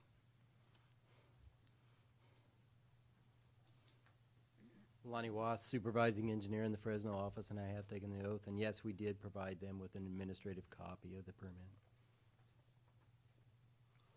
And then in response, on October 27th, I believe is the correct date, we did receive additional information in response to the public comment of the tentative permit.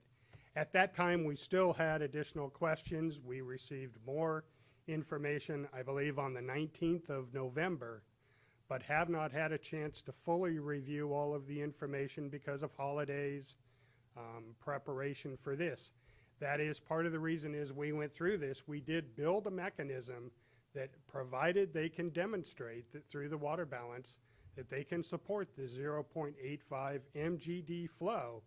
It's actually built into the permit that the executive officer can provide that. However, we still need to have the sufficient information to know that that flow is appropriate. So we've given the flow 0.49 that's based upon the information that's clear that we have that is adequate, provided Malaga gives us the appropriate information, and we may have it at this time. We haven't quite confirmed that. We'll be able to concentrate on that in the next few days. Before this permit becomes effective, we should be able to either resolve this issue or come up with some alternative number that the executive officer could approve. It's based upon the facts of that specific water district. So that's the reason we have responded to their request. You know, we never testified that we did not receive it and did not have it. The findings of the order clearly indicate that we had it, that the information they provided was inadequate, and we're trying to work with the district. And this was a method, you know, they have a specific deadline because the permit becomes effective when it's approved by US EPA, which will take a little bit of time. We should be able to clear this up, provided they can support that number. Thank you. Thank you. Is that, at this point in time, is that the total of testimony from staff?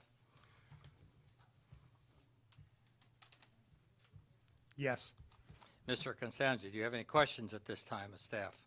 Do we have a time limit on this first? Pardon? Do we have a time limit first, or? Yes. You're way over. You told me 5 minutes back a while ago, and you've gone clear through that. So I'm not going to give you a time limit, but we're going to keep it short. It's an adjudication, Mr. Understand, Chairman. understand. And I'm afraid that some things simply take time. And Well, if you're going to set me on a time limit, I think you ought to set your staff on a time limit too. And I'll note for the record that your clock was not running at any point while your staff was up here talking. So my point is simply this. Your attachment F, your fact sheet, your proposed findings are not admissible evidence. Sir, at this point in time, do you wish to question any member of the staff? Cross-examine? I already told you no. Okay. So I would renew my request that these documents be presented into evidence.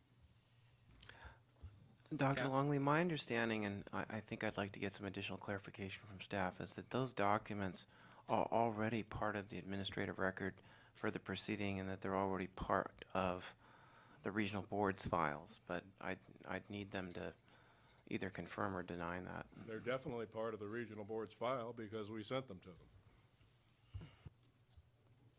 Yes. Ida Ortiz, I'm a water resource control engineer. We do have those files, and they were actually used for drafting this proposed permit, and that's how we came up with the 0.49 MGD, because as I stated in my presentation, the information, we did not receive complete and up-to-date information. That's what I stated. And that's what I was referring to in 2013.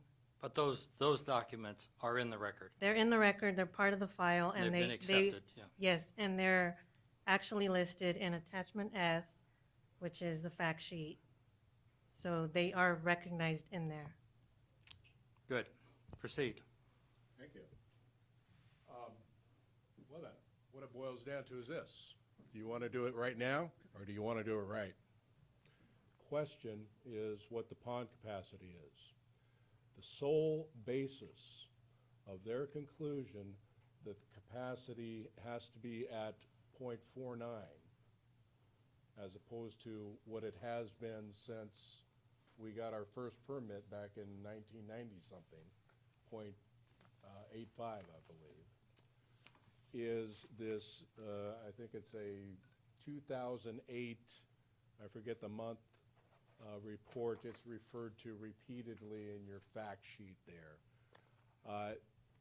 That is a representation of the capacity of the ponds at that point in time before the district undertook a program of maintenance which involves raking and scraping and whatever they do.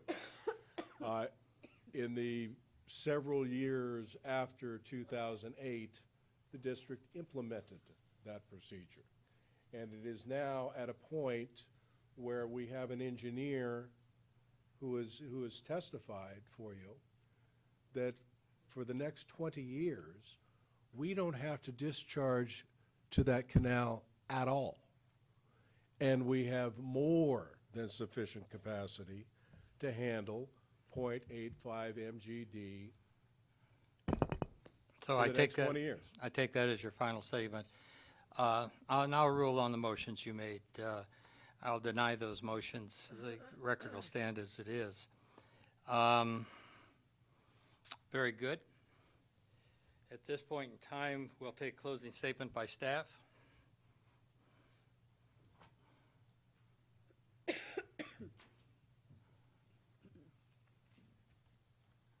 Dr. Longley and Chairman of the Board, you've heard a lot of testimony.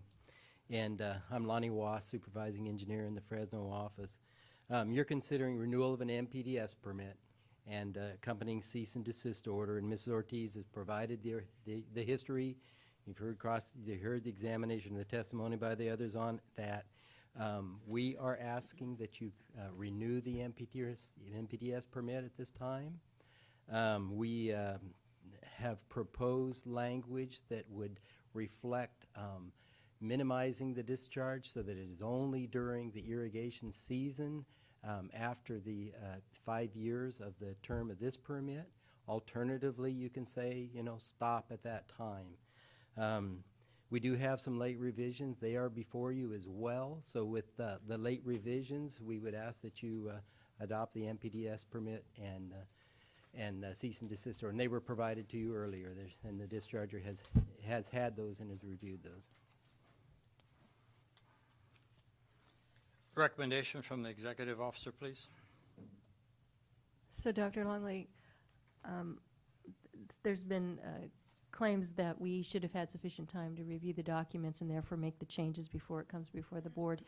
And some of these documents take time to review by staff, the technical staff, and just in preparation for board meetings, it takes a lot of staff time and resources away from what we would normally do. And we also have a few dischargers who tend to be delinquent in getting us information till at the last minute or not getting it to us at all. And we've been delaying permits in hopes of getting information. And I've been pushing staff in all offices to stop that practice so we quit building a backlog of our work. And so what you have today is an order that I said, let's get the order done, let's put the requirement in the order and do what we can to get the approval through me so we can move these things forward. That's what you have before you today. Their staff is doing what I've asked them to do, to quit delaying things until we get all the information and where we can put it in the permit so that we can resolve it after the permit's adopted. It sounds like if we have all that we need, then we can take care of this pretty quickly, and they'll have their flow,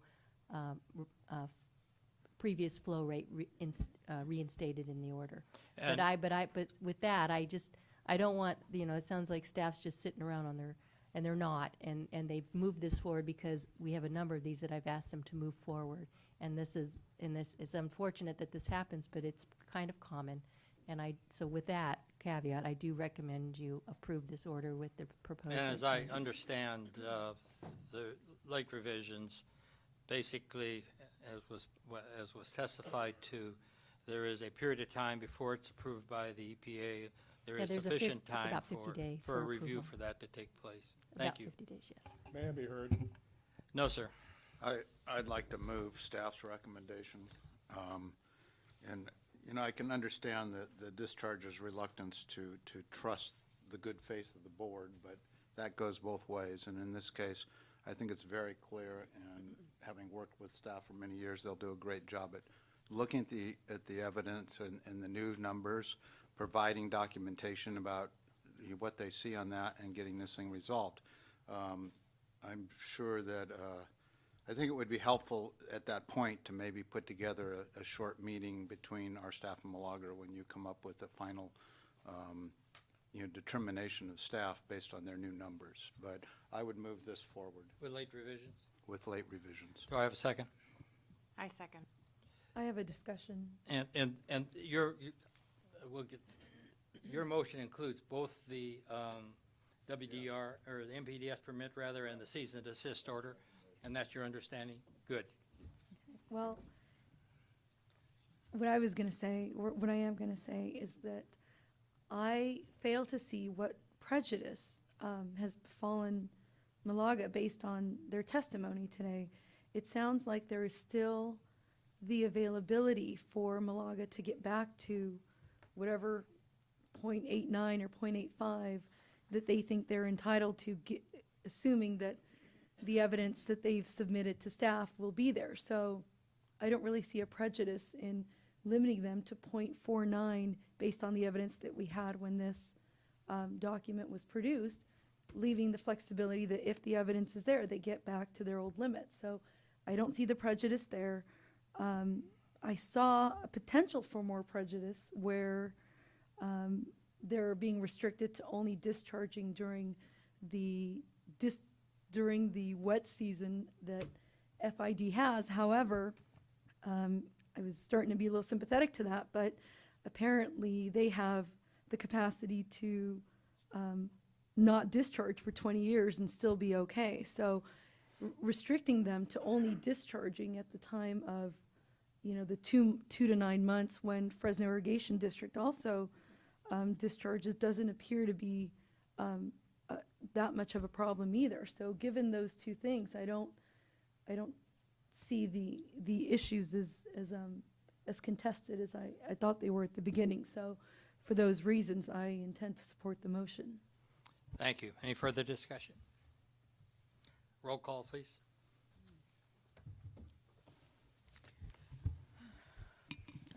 Ms. Moffett? Ms. Ramirez? Ms. Kadara? Abstain. Mr. Snyder? Dr. Longley? Aye. Motion carries. Thank you very much. Let's see, it's 2 minutes after. Let's take a real quick break, only about 5 minutes. We'll be back in session for the last item. We're now on agenda item 11. This is time and place for a hearing to consider waste discharge requirements in an order rescinding a cease and desist order for the City of Livingston's wastewater treatment plant in Merced County. Is there anyone present who is contesting the proposed actions and wishes to present evidence or testimony on this matter?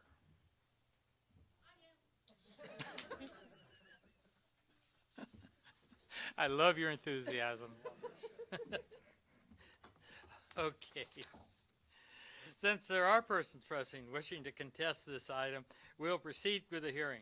This hearing will be conducted in accordance with the notice of public hearing and the meeting procedures published with the meeting agenda. At this time, evidence should be introduced on whether the proposed action should be taken. All persons expecting to testify, please stand at this time, raise your right hand, and take the following oath. Do you swear the testimony you're about to give is the truth? If so, answer, I do. The designated party is the City of Livingston. The total times allowed for testimony are as follows. City of Livingston, 15 minutes.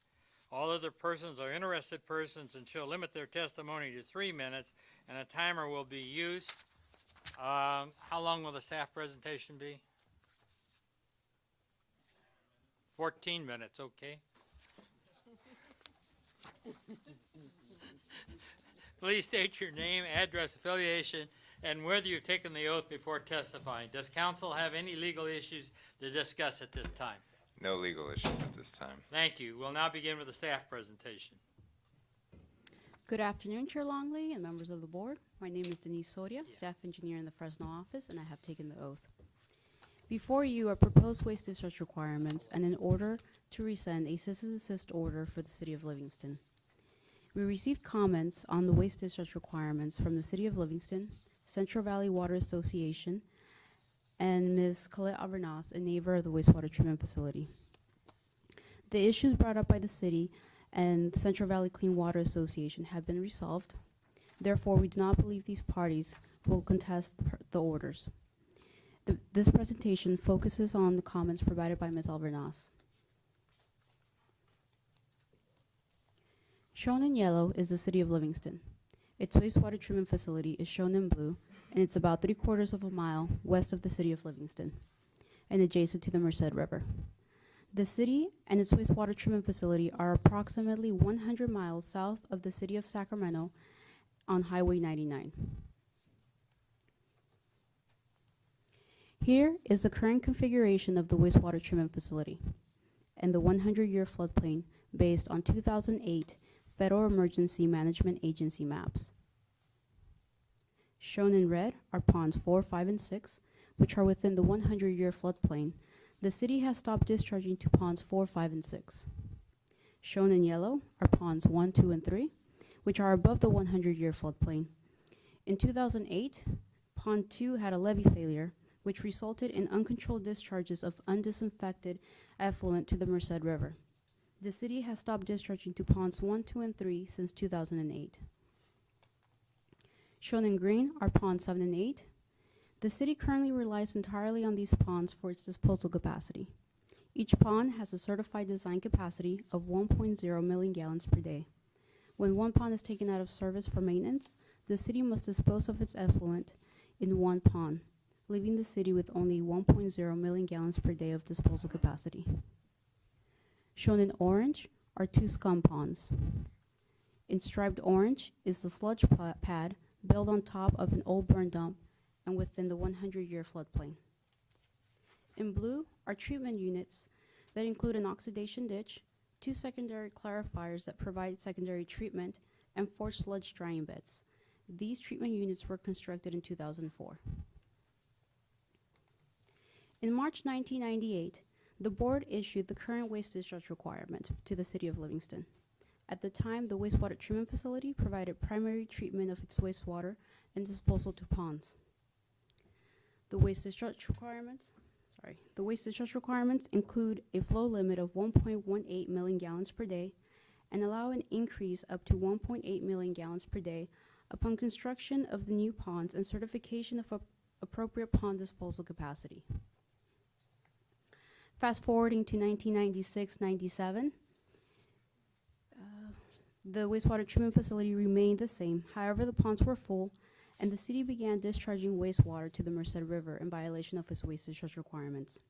In February 1998, the board adopted a cease and desist order that required the city to make improvements to its wastewater treatment facility and address short-term and long-term disposal capacity issues, and implement a municipal moratorium on new connections.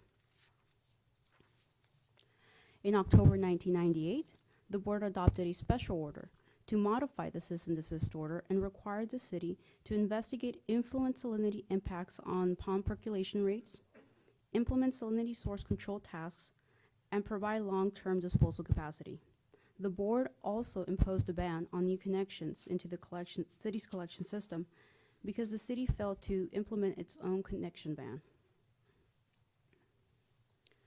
In response to the cease and desist order, the city installed 2 temporary ponds, improved effluent salinity, and secured funding for long-term improvements to its wastewater treatment facility. In January 2000, the board adopted another special order to remove the connection ban because the city had made improvements. In November 2002, the city began the process to upgrade its wastewater treatment facility. Upgrades included a change from primary to secondary treatment, construction of 2 new evaporation percolation ponds, and a flow increase up to 2.0 million gallons per day. The improvements were completed in 2004. Historically, the city utilized ponds 1, 2, and 3 to store effluent during maintenance of ponds 7 and 8. In May 2008, effluent was seeping from beneath the levee of pond 3, and the water being discharged to pond 3 was then routed to pond 2. Shortly thereafter, the levee in pond 2 failed, discharging approximately 3.2 million gallons of undisinfected wastewater to the Merced River. A geotechnical investigation showed that the pond levee material was unsuitable. After the levee failure in pond 2, the city stopped using ponds 1, 2, and 3, and they remain out of service. The pond disposal capacity is back to 1.0 million gallons per day. In 2010, the city proposed to reconfigure its ponds.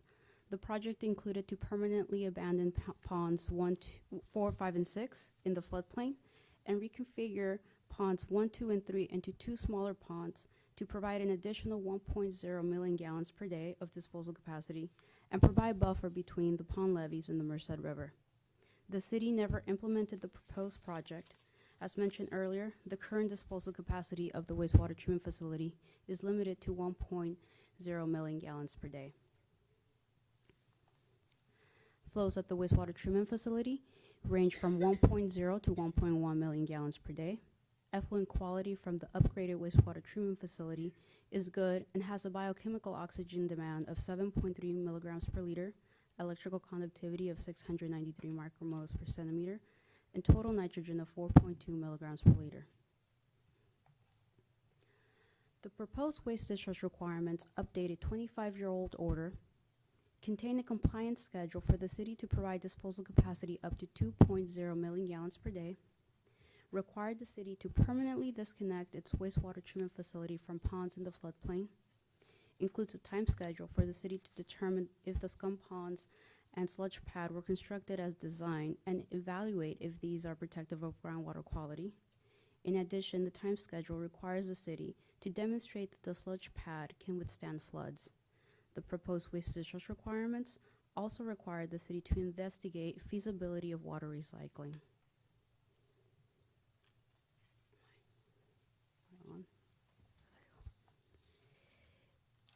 The existing cease and desist order and special orders that amended are no longer representative of site conditions at the wastewater treatment facility. Staff is proposing an order to rescind the cease and desist order and special orders. Now that you have a history of the wastewater treatment facility, I would like to address comments provided by Ms. Alvarnaz. Ms. Alvarnaz comments that soils in ponds 4, 5, and 6 of the wastewater treatment facility need to be sampled for metals, and the ponds need to be restored to a more natural habitat, otherwise the city might continue to use the ponds. We believe that metals at this location are not an issue. To our knowledge, the city has not had heavy industry discharging metals into its collection system. Typically, domestic wastewater is not high in metals. Where metals are present, they generally accumulate in sludge. Analytical data from the city shows that sludge produced at the wastewater treatment facility is not high in metals. We would not expect metals to be found in pond soils. Therefore, staff believes metal sampling is not necessary.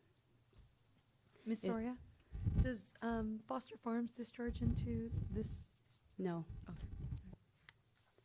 If metals were If ponds are disconnected from the wastewater treatment facility, there is no water quality reason to require the restoration of the ponds. If city does discharge wastewater to ponds 4, 5, and 6, it will be subject to enforcement by the board. Ms. Alvernas is concerned that the city is building Pond 9 without complying with the California Environmental Quality Act. The proposed waste discharge requirements do not authorize the discharge to a Pond 9. These waste discharge requirements only authorize the discharge of wastewater to ponds 7 and 8 and ponds 1, 2, and 3 once they are reconfigured or reconstructed to prevent discharges to the Merced River. Ms. Alvernas,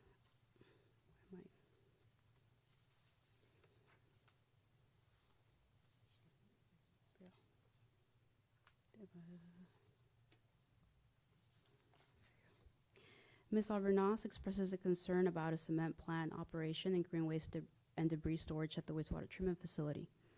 The proposed waste discharge requirements do not authorize these activities. Our enforcement unit is investigating these operations outside of the waste discharge requirements. Chair Longley, Lonnie Wass, supervising engineer in the Fresno office. I just want to report that a stormwater inspector was out there Tuesday, and I don't have the result of his report yet, but there's a small batching plant there. I think they're batching about 3 truckloads a day out, and he looked at it, and I'll have his report on it. But we have been out there already to look at this site. So what you're saying, as I understand it, is that if there are any issues, it'll be addressed under a different program. It'll be addressed under the program. it'll be addressed under the compliance enforcement group. Yep, under the stormwater program and through compliance enforcement, and not through this permitting action. Thank you. In summary, these waste discharge requirements require the city to provide disposal capacity of 2.0 million gallons per day, permanently disconnect its wastewater treatment facility from ponds in the floodplain, determine if scum ponds and sludge pad were constructed as designed, and evaluate if these are protective of groundwater quality, demonstrate that the sludge pad can withstand floods, and investigate the feasibility of water recycling.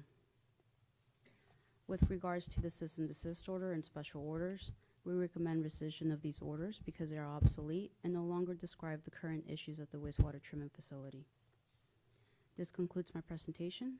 Staff recommends adopting the proposed waste discharge requirements and cease and desist order rescission. At this time, I would like to enter into the record my presentation, agenda package, and Central Valley Water Board files used to prepare these proposed orders. We will also answer any questions you might have. Thank you very much. Are there any questions or comments? Ms. Sorry, I have one question. Going back to your slide number 16, where it says that one of the comments was that the city was building Pond 9 without CEQA. That's not a purview under what we do, is it? Or why was this issue addressed to the water board staff? Generally, what they do outside of simply the report of waste discharge that they submit to the board largely falls out of our CEQA purview, particularly when it's already been analyzed under a CEQA document, at least what's in the report of waste discharge. I'll let Ms. Alvernas elaborate a bit in her oral comments about what she sees as the issues out there. But generally speaking, you're right. You know, some of the land use decisions, some stuff that happens that doesn't fall under the purview of our permits, it's tough for us to have a CEQA leverage over those particular issues. If I can follow up on that, are they building a pond on the site? Are they intending to use a pond? Chairman Longley, members of the board, Dale Harvey, Senior Engineer, Fresno office. They circulated a CEQA document in 2009 that specified that with an expansion to 4 million gallons per day, they would be building a Pond 9. Their 2002 CEQA document that is basically what this permit is based on also notes that there are 40 acres that would be used as percolation ponds, 6 percolation ponds. Instead, they built 2 big ponds on 20 acres, and where this Pond 9 is, they've excavated a big hole and sold some materials to Caltrans, I believe it is. The city manager can answer that a little better. So are they building a pond? I don't know. They have a depression in the But ground. we haven't processed any requirements. We have not permitted that, right? Right, And thank they would have to come back to us with a new report of waste discharge to put a new Pond 9 online. All right. Thank Bob- you. Bob, you had a question? Yeah, I just, on these ponds that are in the floodplain that they're not going to use anymore, and our staff report says that we can't require a reconfiguration because it's not a water quality issue. Is that? That's my opinion. I don't know if Patrick has a different opinion. Well, what we're looking at here is 3 historic ponds that were used out there. The real question is whether we're requiring, we are not allowing them to discharge to those ponds. It's a separate matter whether those ponds need to be restored to their natural state, which I think is what Ms. Alvernaz is requesting. This is, I believe, a disadvantaged community in that they have lower than the state average income.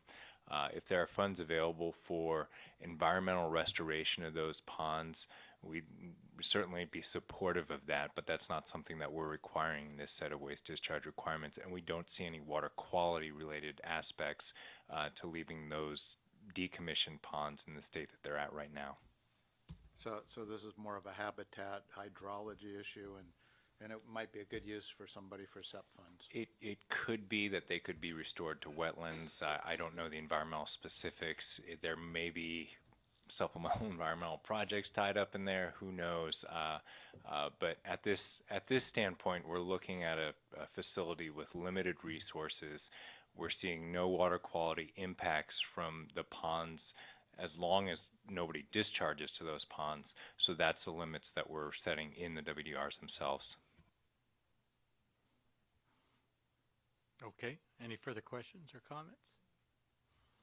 Thank you very much.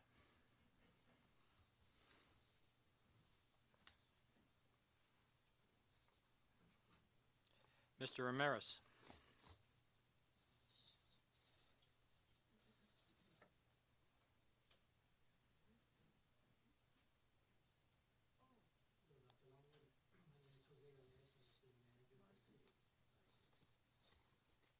I apologize.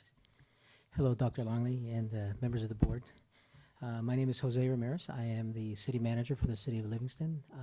I took the post there back in August of 2011, and they should have hired a graduate from the School of Engineering from Fresno State. Since then, they wouldn't have had so many issues. So the reason You just lost a vote, Jose. Get a little laugh after a lot of fireworks. So anyways, just a point of clarification for Mrs. Ramirez. We do receive effluent from Foster Farms, but it's only domestic, not industrial waste. So Mrs. Soria is correct with that little minor point there. As it relates to pond number 9, whether or not we're intending to use that in the future for expansion, of course, that's part of the overall scheme of the planning of the city. Are we constructing now with the intention of using it without following the proper procedures? No. We were approached by Caltrans and another entity to sell some of the soil. We took advantage. It's like it was stated. It's just a depression. It's not being designed. It's not designed, and it's not being configured at this point, shape or form, as a pond. However, we did sell some of the soil, and we intend to use the funding associated with the soil that's being taken by the facility to basically inject that back into the facility. The actual plan itself, prior to me coming to the city, was being managed by a private outside agency that was contracted by the city of Livingston. I basically recommend to our council that it was best that we take over the operations and hire our own staff because of what I saw all these issues, and I also saw that there was a lot of well, first of all, there was a huge deficit in that enterprise fund as well as other funds in the city. And so I took a three-pronged approach to address all of these issues, making contact with the different regulatory agencies to see, so I can learn the history, so I know what are some of the issues that are going out there. And so we've been, I think we're going up to about a year and a half since we took over the city staff operating and maintaining the actual plant. I even hired a local professor, Mr. Dave Davison, who has, I believe, a grade 5, both in water and wastewater, to come out there and assist us, and he continues to work for us in that capacity. In addition to that, would like to maintain the facilities clean, so not to allow weeds and rodents and issues to basically get away from us and create issues for us. I'm very, I appreciate your staff for having a great communication. And as far as Mrs. Alvarez is concerned, I appreciate her comments. I took the time and I directed staff to do all of the research because I did receive all of her questions, and I've had an open door policy for her and others in the community to come and talk to the city. And so I painstakingly went through all of the questionings, answered all of her questions, and submitted it to her in writing. And some of the questions that she asked, really, like the 42-inch water sewer line is outside the city's jurisdiction, and so I won't even address that. As it relates to some of the other questions, as far as environmental restoration, if I can identify some funding, you be sure that I will get that funding and do some environmental restorations. In addition, we talked about decommissioning some of the old portion of the plant because I saw that was a hazard. Those are things that I took on myself without anybody pointing it out. Again, CSU graduate. Let's see, let me just look at my notes real quick. No, also, as part of my investigation, I found out that there was some reporting that wasn't done, even though there was no enforcement elements to it. Identified those, and so we are going to be monitoring our groundwater out there, and I look forward to continuing to work with staff to make sure that the city is compliant and does everything that it's supposed to do, because my job is to make sure that the residents are protected from all angles. One, making sure that their water and sewer rates and garbage rates are not skyrocketing as they were before. And number two, making sure that we're compliant with the state regulatory issues and that we keep our neighbors safe. Lastly, the cement plant, is it actually on the part of our wastewater treatment map, or is it just adjacent to the wastewater treatment plant?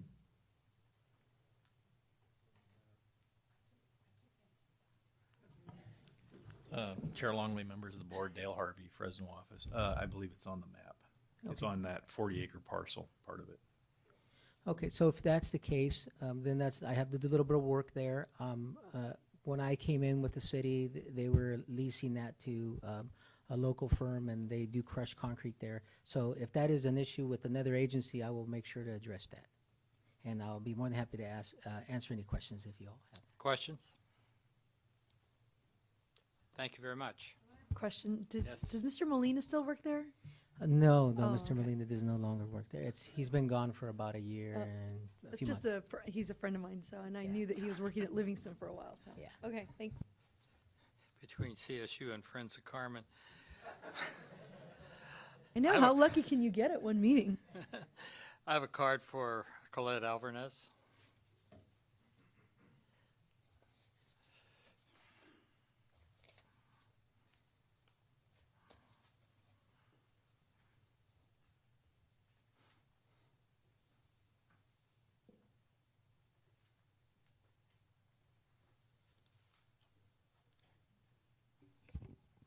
Dr. Longley, Yes, ma'am. we've allocated her 3 minutes of time. Is that all the time that you will allow her, so she's aware of her time limit before she begins? How much time do you need, Colette?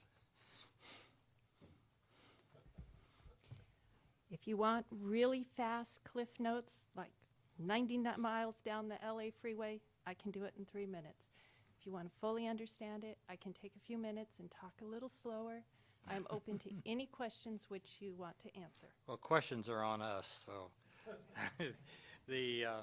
Go ahead. What I'm saying is if you have any questions, I'm more than happy to answer them. Right. When we start asking questions, the clock stops. So I'll give you 4 minutes. Go. Okay. Thank you for the opportunity to come before you. I like the idea of moving the ponds away from the Merced River. I do not agree with I like the reconfiguration. I do not agree with putting them back to where they were. I am asking the board to delay action. Colette, we need you closer to the microphone. Thanks. Okay. Can we stop the clock for a minute? Colette Alvarez, P.O. Box 255, Livingston, California. Yes, I took the oath, and yes, I swore in. Okay. Thank you. I like the, okay. You don't have to read it fast. Just we'll take care of it when we get there, okay? I'm asking the board to delay approval until the weeds along the fence line on the inside and out are cleared up. I would like them to remove the green waste dump site there. I would like the missing documents located and the city figure out its recycling plan. And I'd like the city to comply with its current negative deck CEQA document for the domestic wastewater treatment plant. From the Merced Sunstar. Just a second. Let me go back. So Yes, you sir. got an issue with weeds and. Yes, I believe in the letter I wrote. I'm just writing these, weeds and, what's the next one? The green waste trash dump facility. Okay, next one. The missing documents are located, Okay, next one. and the city figures out its recycled water plan, Okay, and the city complies with its current CEQA negative deck for the domestic wastewater treatment plant. So I'm asking you delay approval until those are done. okay, go on. The Merced Sunstar had this article. 2013, 21 separate violations according to the State Water Board. The majority of the violations deal with filing late reports, failing to monitor two water wells, and not completing monitoring reports that assess nitrates, ammonia, and other chemicals. And when, does it indicate when those took place, those violations? It says there were at least 21 separate violations noted in 2013 according to the State Water Resource Control Okay. Board website. Thank you. According to David Davidson, Chief Domestic Wastewater Treatment Plant Operator, it is almost impossible to find any documents of tests completed by EMS. Almost all of the records were taken with them. Public Works Director Humberto Molina, the email sent to him by EMS are missing. It appears that they were deleted when he was released from the city, and the city has not been able to locate them. And then Mayor Pro Tem Samra, who's been on the board forever, we didn't get any notification from state or federal agencies that the reports were not received. He was under the assumption everything was being done right. Catherine Schell has a blog on public political things. She follows almost every single city council meeting. And she after this Sunstar hit, EMS emailed her, that's posted on her blog, 16 pages. And Mr. Molina said, hey, why am I getting emailed all of these? EMS said, hey, the computer at the domestic wastewater treatment plant, we couldn't access, so we're sending them to him. So there must be a hard copy somewhere. Ask the city, is there a hard ledger? We're asking the board to ask EMS to send the documents that are missing. There's years of missing documents. But they have these screenshots of And what, EMS what, the EMS operator of the plant? EMS was in charge of doing the testing for the monitoring wells. They're saying that all the tests for two of the monitoring wells are missing. The city didn't even know they existed, which I have a hard time believing. If in 2009 you're doing a draft EIR for your domestic wastewater treatment plant, wouldn't you know that there were monitoring wells in that document? But there's page after page that the EMS sent the city. So we're asking the Water Board to ask EMS for the documents. Help us find them. I understand the city staff has not been there, the current one, for very long. We have a huge turnover with the city staff and the city manager. We keep getting another one every couple of years. That's all the more reason to delay action until they can get up to speed about what's going on in the domestic wastewater treatment plant. Under Title 22 on using recycled water, this is why Pond 9 is a big issue. They finished construction in 2004. They were supposed to, there's only like 2 mitigated measures, and that was to leave the 20 acres in agriculture to mitigate for ag and use recycled water on those 20 acres. Well, by 2006, the city of Livingston is developing Pond 9. The reason why I say that the city of Livingston is developing Pond 9 is because in the Merced Sun-Star, September 14th, 2006, the Public Works Director, Paul Creighton, said, the gaping pits in the ground left by Caltrain saved the city about $2.3 million because the ponds needed to be dug anyway. Well, sounds like they're digging ponds to me when he says that. And it goes on to say other things. Oh, no! Keep going. And Keep then going. We'll give you a couple more minutes. In the Livingston proposed 2007-2008 budget, it says that the ponds are, Livingston is working to double the capacity of the existing plant to 4 million gallons per day. The expansion will have the capacity to serve 42,000 residents. And then it says it's going to happen over 2 years, and the city anticipates that it will complete 25% of the construction during fiscal year 2008 and has budgeted $6,259,750 in bond proceeds to cover the construction cost. That's why I think Percolation Pond 9 is being developed. What was that document name again? See, they even have a picture. City of Livingston proposed annual budget fiscal year 2007, 2008. Just 1 second. I have a question for council. Again, it's my understanding the city cannot legally discharge into Pond 9. Is that correct?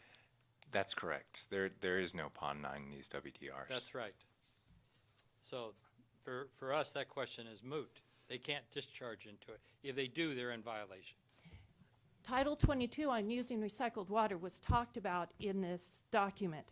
They were supposed to be using recycled water instead of digging it out. Then the city goes and buys 54 acres of Mrs. Horda's property for $1 million, with the purpose to discharge effluent on it.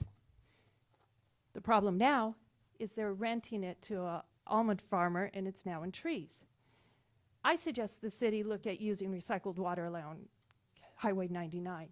But what I'm trying to show is the city is over and over again saying it's going to do one thing, and it doesn't. And I'm afraid if you pass this without making the city stop and do it right, get the weeds out, figure out the trash and that, they're just going to go back and blow you off. The city completed construction in 2004. 2006, they were already developing the Percolation Pond 9. They're saying they're and then I write, and I show them in their own document. And then they respond in caps saying, Pond 9 is not being developed. It's not being developed. If you dig a hole that resembles the other percolation ponds, you state in your document that's what you're doing. As a member of public, I think that's what you're doing. I feel like they're not being forthcoming with the truth. I think time's up. And I think, a few of my takes on this, and as people go on, is that, history is really important in a lot of the ways that we deal with our dischargers, and some we find that, you know, really get the work done and some don't. And there seems to have been some issues here, but there also seems to be a lot of direction to improve the things, the few things actually in this that they have to improve. And a lot of the issues that we're hearing about now are not really directly related to this action that we're going to take today. I'm not inclined to delay taking this action. I'm still actually pondering how to get the ponds in the Merced River restored and where we might have pots of money to move forward, which sounds a lot more fun in terms of trying to make this thing work. I would, as you move forward with this district, I would pick the couple issues, and now I'm kind of prattling on based on my past environmental work, but you might consider what are the key issues, meeting with the district. Have you met with the district recently, or? When I went down and copied documents and then dropped it off, my comments, I did have an opportunity to talk to Denise and Dale, and I really appreciate them. I think they do a very nice That's not job. like scheduling a meeting and really defining these issues. But if we're requiring that they can't discharge to these ponds in the floodplain, that's what we have the ability to do. If they do discharge to those and we hear about it, or a board, or they report it because they have to self-report, then we'll deal with that enforcement issue. If they discharge to this pit, because it's not a pond 9, then they would have to self-report on their discharges, or we would hear about it and we would enforce against that. If they want to use this pond, they're going to have to go through the whole process. But under the authority given to us, Yeah, there's a lot of issues that you bring up that we cannot address. We don't have that authority. But so, I mean, there are sources of funds, and it would, I think, this restoration of these lands may be something that, you know, focusing a lot of help and energy, and the district indicated their willingness to cooperate with that, may be a direction to really move this thing forward. So I offer that just as an aside. I can. Thank you.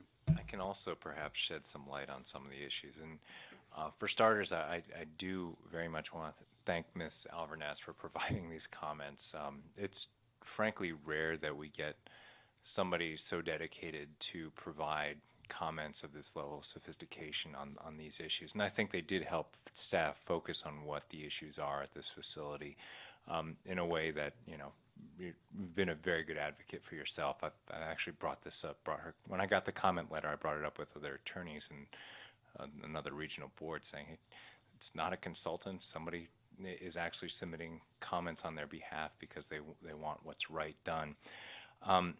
That said, I do think that we've got in terms of what the CEQA concerns are, and strictly from a CEQA perspective, our first inquiry when we're adopting waste discharge requirements is to ensure that everything that we're authorizing in the waste discharge requirements themselves were previously considered under a CEQA document. Here they were. The water's somewhat muddied, and pardon the phrase, but the water's somewhat muddied because the discharger did, what we're doing here was approved in 2001 under a mitigated negative declaration that they put forward. They also put forward a proposal in 2010 that they didn't grow fast enough or have the need to actually bring that to fruition, so they never really approved the CEQA documents or went through with that proposal. So that adds a little bit of confusion that's tough to parse out. The second question, you know, if everything is covered by a previous CEQA document in our WDRs, is to go beyond that a little bit and make sure that we're not responsible for a mitigation measure in the environmental document that we're not taking care of in these waste discharge requirements.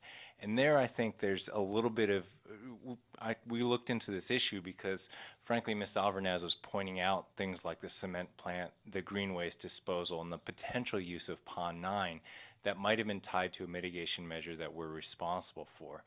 And I think the bottom line is, unfortunately, we're not. I mean, we're not responsible for that type of mitigation measures. When the CEQA document was initially approved, all CEQA documents have mitigation measures associated with them need to have a device that ensures that those mitigation measures get implemented and get reported on. It may be the case that some of the mitigation measures, perhaps the irrigation of 20 acres for irrigated agriculture, weren't appropriately enforced, but that's something that the time has passed back in 2001, 2002 era. So there are, but there are also, kind of the third level of inquiry is whether there's any unregulated activities that are happening out there that the board should be policing. And I think we are following up with that. We are taking a look at the cement plant. We are taking a look at the excavation, making sure that those activities, even though they're not covered under the WDRs, they're not something that we're responsible for mitigating under the prior CEQA documents, we're still making sure that those are taken care of and that any water quality related impacts to those are ameliorated or regulated. And lastly, there's the matter of the missing documents. I think that this facility has had problematic issues. I think Ms. Alvarez is correct in that there's a pattern of noncompliance. I think the city has been aggressive over the past few years, especially in really taking ownership of the issues going on at that facility. That's why we're advocating for a rescission of the cease and desist order in front of you today. That's why we do think they're on the right path forward and that this facility merits updated waste discharge requirements. I will caveat that if they are conducting some activities without CEQA oversight, an interested person like Ms. Alvarez could hire a CEQA attorney and take a hard look at what the city's doing and potentially stop those actions by court order if those aren't going through. So again, it's worth your while to talk with the city to make sure that everything that they're doing, even though they're not regulated by these WDRs, is covered by CEQA at some point in time. And lastly, with respect to the missing documents, again, we kind of view that as something that's relatively important to have. They've been dinged for failure to provide those documents and provide those monitoring reports in the past. To the extent that we can dig them up, I think staff will continue to try and dig up that information, but that really, from our perspective, has to do with their past history of noncompliance, and we're trying to set the slate relatively clean and put them on a path towards full compliance with all the water quality objectives in the basin plan. Any further questions or comments by board members? One thing that I'll tell Ms. Alvarez is when you first came up here and we're talking about the weeds, you can't see this, but Mr. Ramirez behind you said done. So I think that you've at least, scored that, even if it's not within our purview. I think that he at least made the gesture, the representation that you can expect some improvement there. Thank you for your time, your consideration. Thank you for hearing me and reading my comments. And with my whole heart, I want the city of Livingston to do it correctly.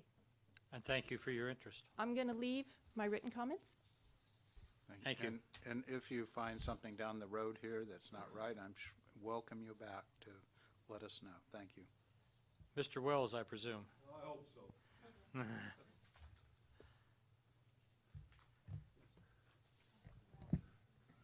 Doug Wells, 16508 West River Road, Livingston, California. Born and raised in Livingston. I'm currently farming about 2 miles west of the sewer farm. I go by the sewer farm, not daily, but weekly.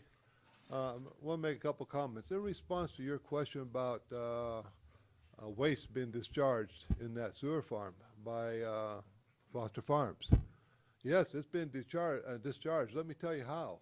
A tanker truck comes from outside the city limits from an industrial facility, drives down 99, crosses the Merced River, comes on Vinewood Road, stops at the manhole 200 yards from the sewer farm, takes the manhole off, puts the tube down in the manhole, and pumps his truck,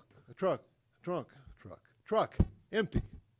Maybe a truck that runs about 6,000 gallons, I would guess, if he's running a 50,000 pound payload. That water isn't being sampled. That material's not being monitored. It can change from day to day depending on where it's coming from. I've actually followed that truck. I've seen it there. Colette has seen that truck there. We in the country say, oh, here comes another dump into the sewer line. They don't take it on and take it up to the plant. They put it into the sewer line.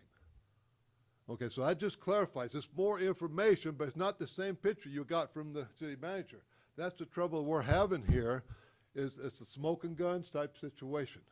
All right, I'll put that behind me now. You've heard enough about that. Let's talk about that recycled water use and Pond 9.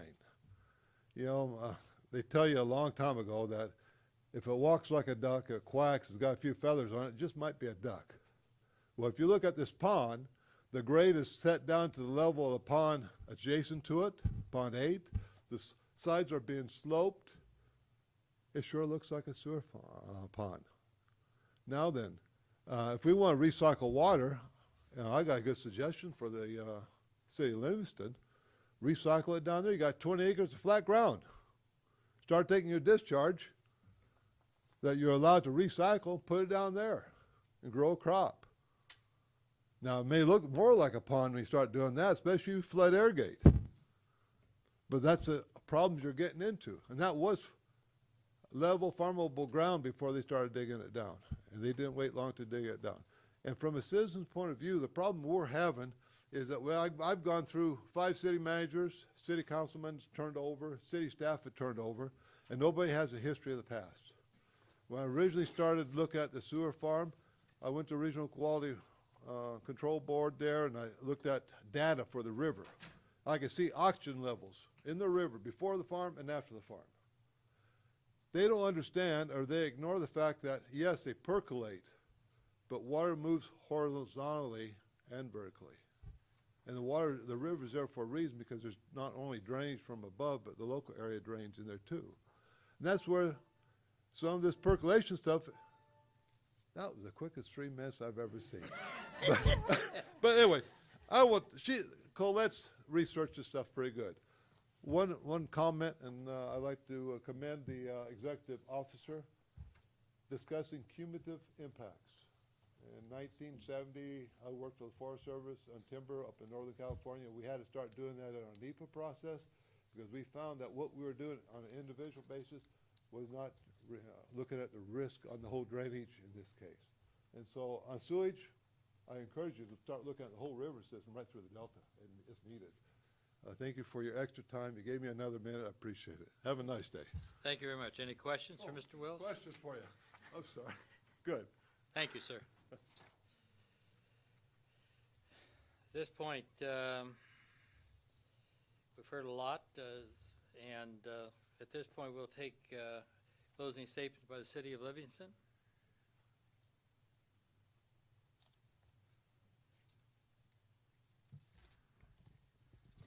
My closing statement is just to say that I take responsibility for the past, even though I was not around, and that's why I'm doing everything that I can to address any issues that have surfaced.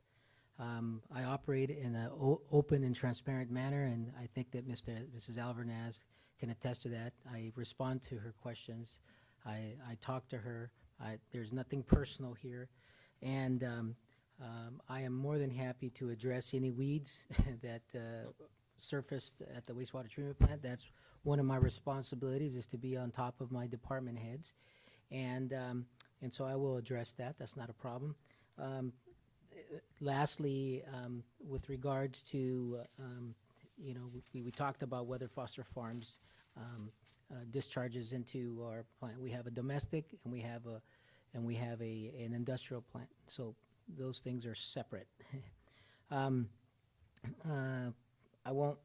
Again, I'm very open to meet and sit down with her and talk to her further related to these issues, and I will take any questions that the board might have. Do you have any knowledge of the possible illicit dumping that's taking place? Yes, 6,000 gallon yes, trucks? I am familiar with that.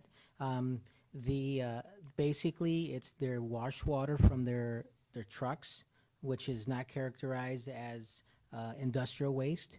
So they basically come to the this is something that I found out about a year and a half into my term with the city. And so we've taken samples of it, et cetera. And so we're addressing from the economic standpoint, making sure that the city is being reimbursed for, discharge.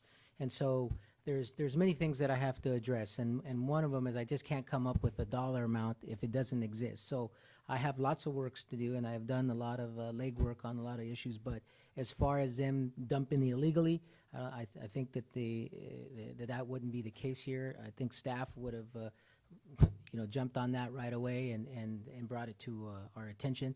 It hasn't been a secret. Any other questions? Any questions? Yes, Jenny? So, wait, so it's wash water from the trucks, but it's not considered industrial waste? That's my understanding. I had the actual water itself analyzed, and so from my understanding, from my staff, it is not considered industrial waste. Can I get a comment from staff about that? Lonnie can speak, but I was told that this is the first we're hearing about it, so we will have to do a little investigation on whether that should be going into the domestic plant or to the industrial plant. Okay, thank you. Any further questions by board members? Thank you very much. You're welcome. Bye-bye. The closing statement by staff? There is an industrial process by Foster Farms, and that's handled entirely separately. So processed wastewater from Foster Farms has been discharged to the city. Now they're running their own wastewater plant in separate discharge. So that's entirely separate. I don't know whether I would classify a truck wash water as industrial or not. I mean, it's not processed wastewater. It's the first knowledge we have that that they're discharging it. It sounds like a fairly small volume of truck wash water. And if you can think about these delivery trucks of delivering the animals, the birds to Foster Farms, they probably are kind of messy. So I would be interested in looking at the data to see whether it could affect effluent water quality, which is really primarily our concern, is making sure they stay within the character, location, or volume of discharge that they have and that the permits allow. A lot of the items that we hear about are more related to compliance and enforcement, and I'll make sure that our compliance and enforcement group stays on top of that and are watching for it. Our attorney expressed very clearly that a lot of it relates to CEQA issues and land use planning and such, and I don't think that we're addressing that with our waste discharge requirements. We're permitting a discharge to go to certain ponds, and in part, some of those ponds were built because of issues we had in the past, and hence cease and desist orders and such. So we would support adoption of the waste discharge requirements as well as rescission of the cease and desist order. Thank you. Take a recommendation by the executive officer. So Dr. Longley, I am going to recommend the board adopt this order, but I do also, staff's talked a lot about checking into this truck delivery and putting into a manhole. We have to look into that, and also the cement plant. But I am also, I'm going to ask staff to look into this green waste issue with the order of having to reduce the amount of green waste to landfills. I am concerned if they have a composting, which could be a nuisance in terms of odors and also some water quality issues. So I need to make sure, I don't know what this green waste is, but I need to make sure they're not creating a composting facility at their waste. And if they are, they need to get requirements from us for that. So I'll have staff look into that.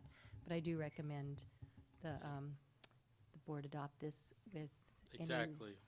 no late revisions. And everybody in the No valley revision. should be looking at recycling, Right.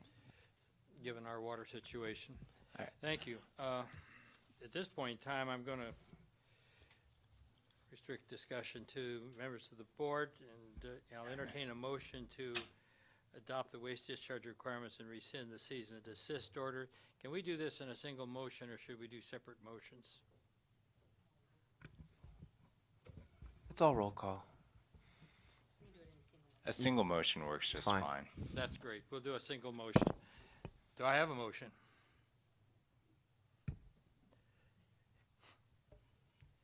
I would so move. And we we don't have any late revisions on this, do we? No, okay, good. Do I have a second? I'll second. Bob seconded. Roll call, please.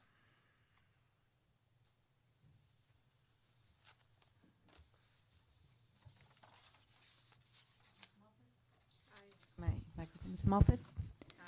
Ms. Ramirez, Mr. Schneider, Ms. Cordova, Abstain. Dr. Longley. Aye. Motion carries. Very good. I want to thank everybody today. I particularly want to thank the board members for a particularly hectic day and sticking up here and doing so well. Thank you very much.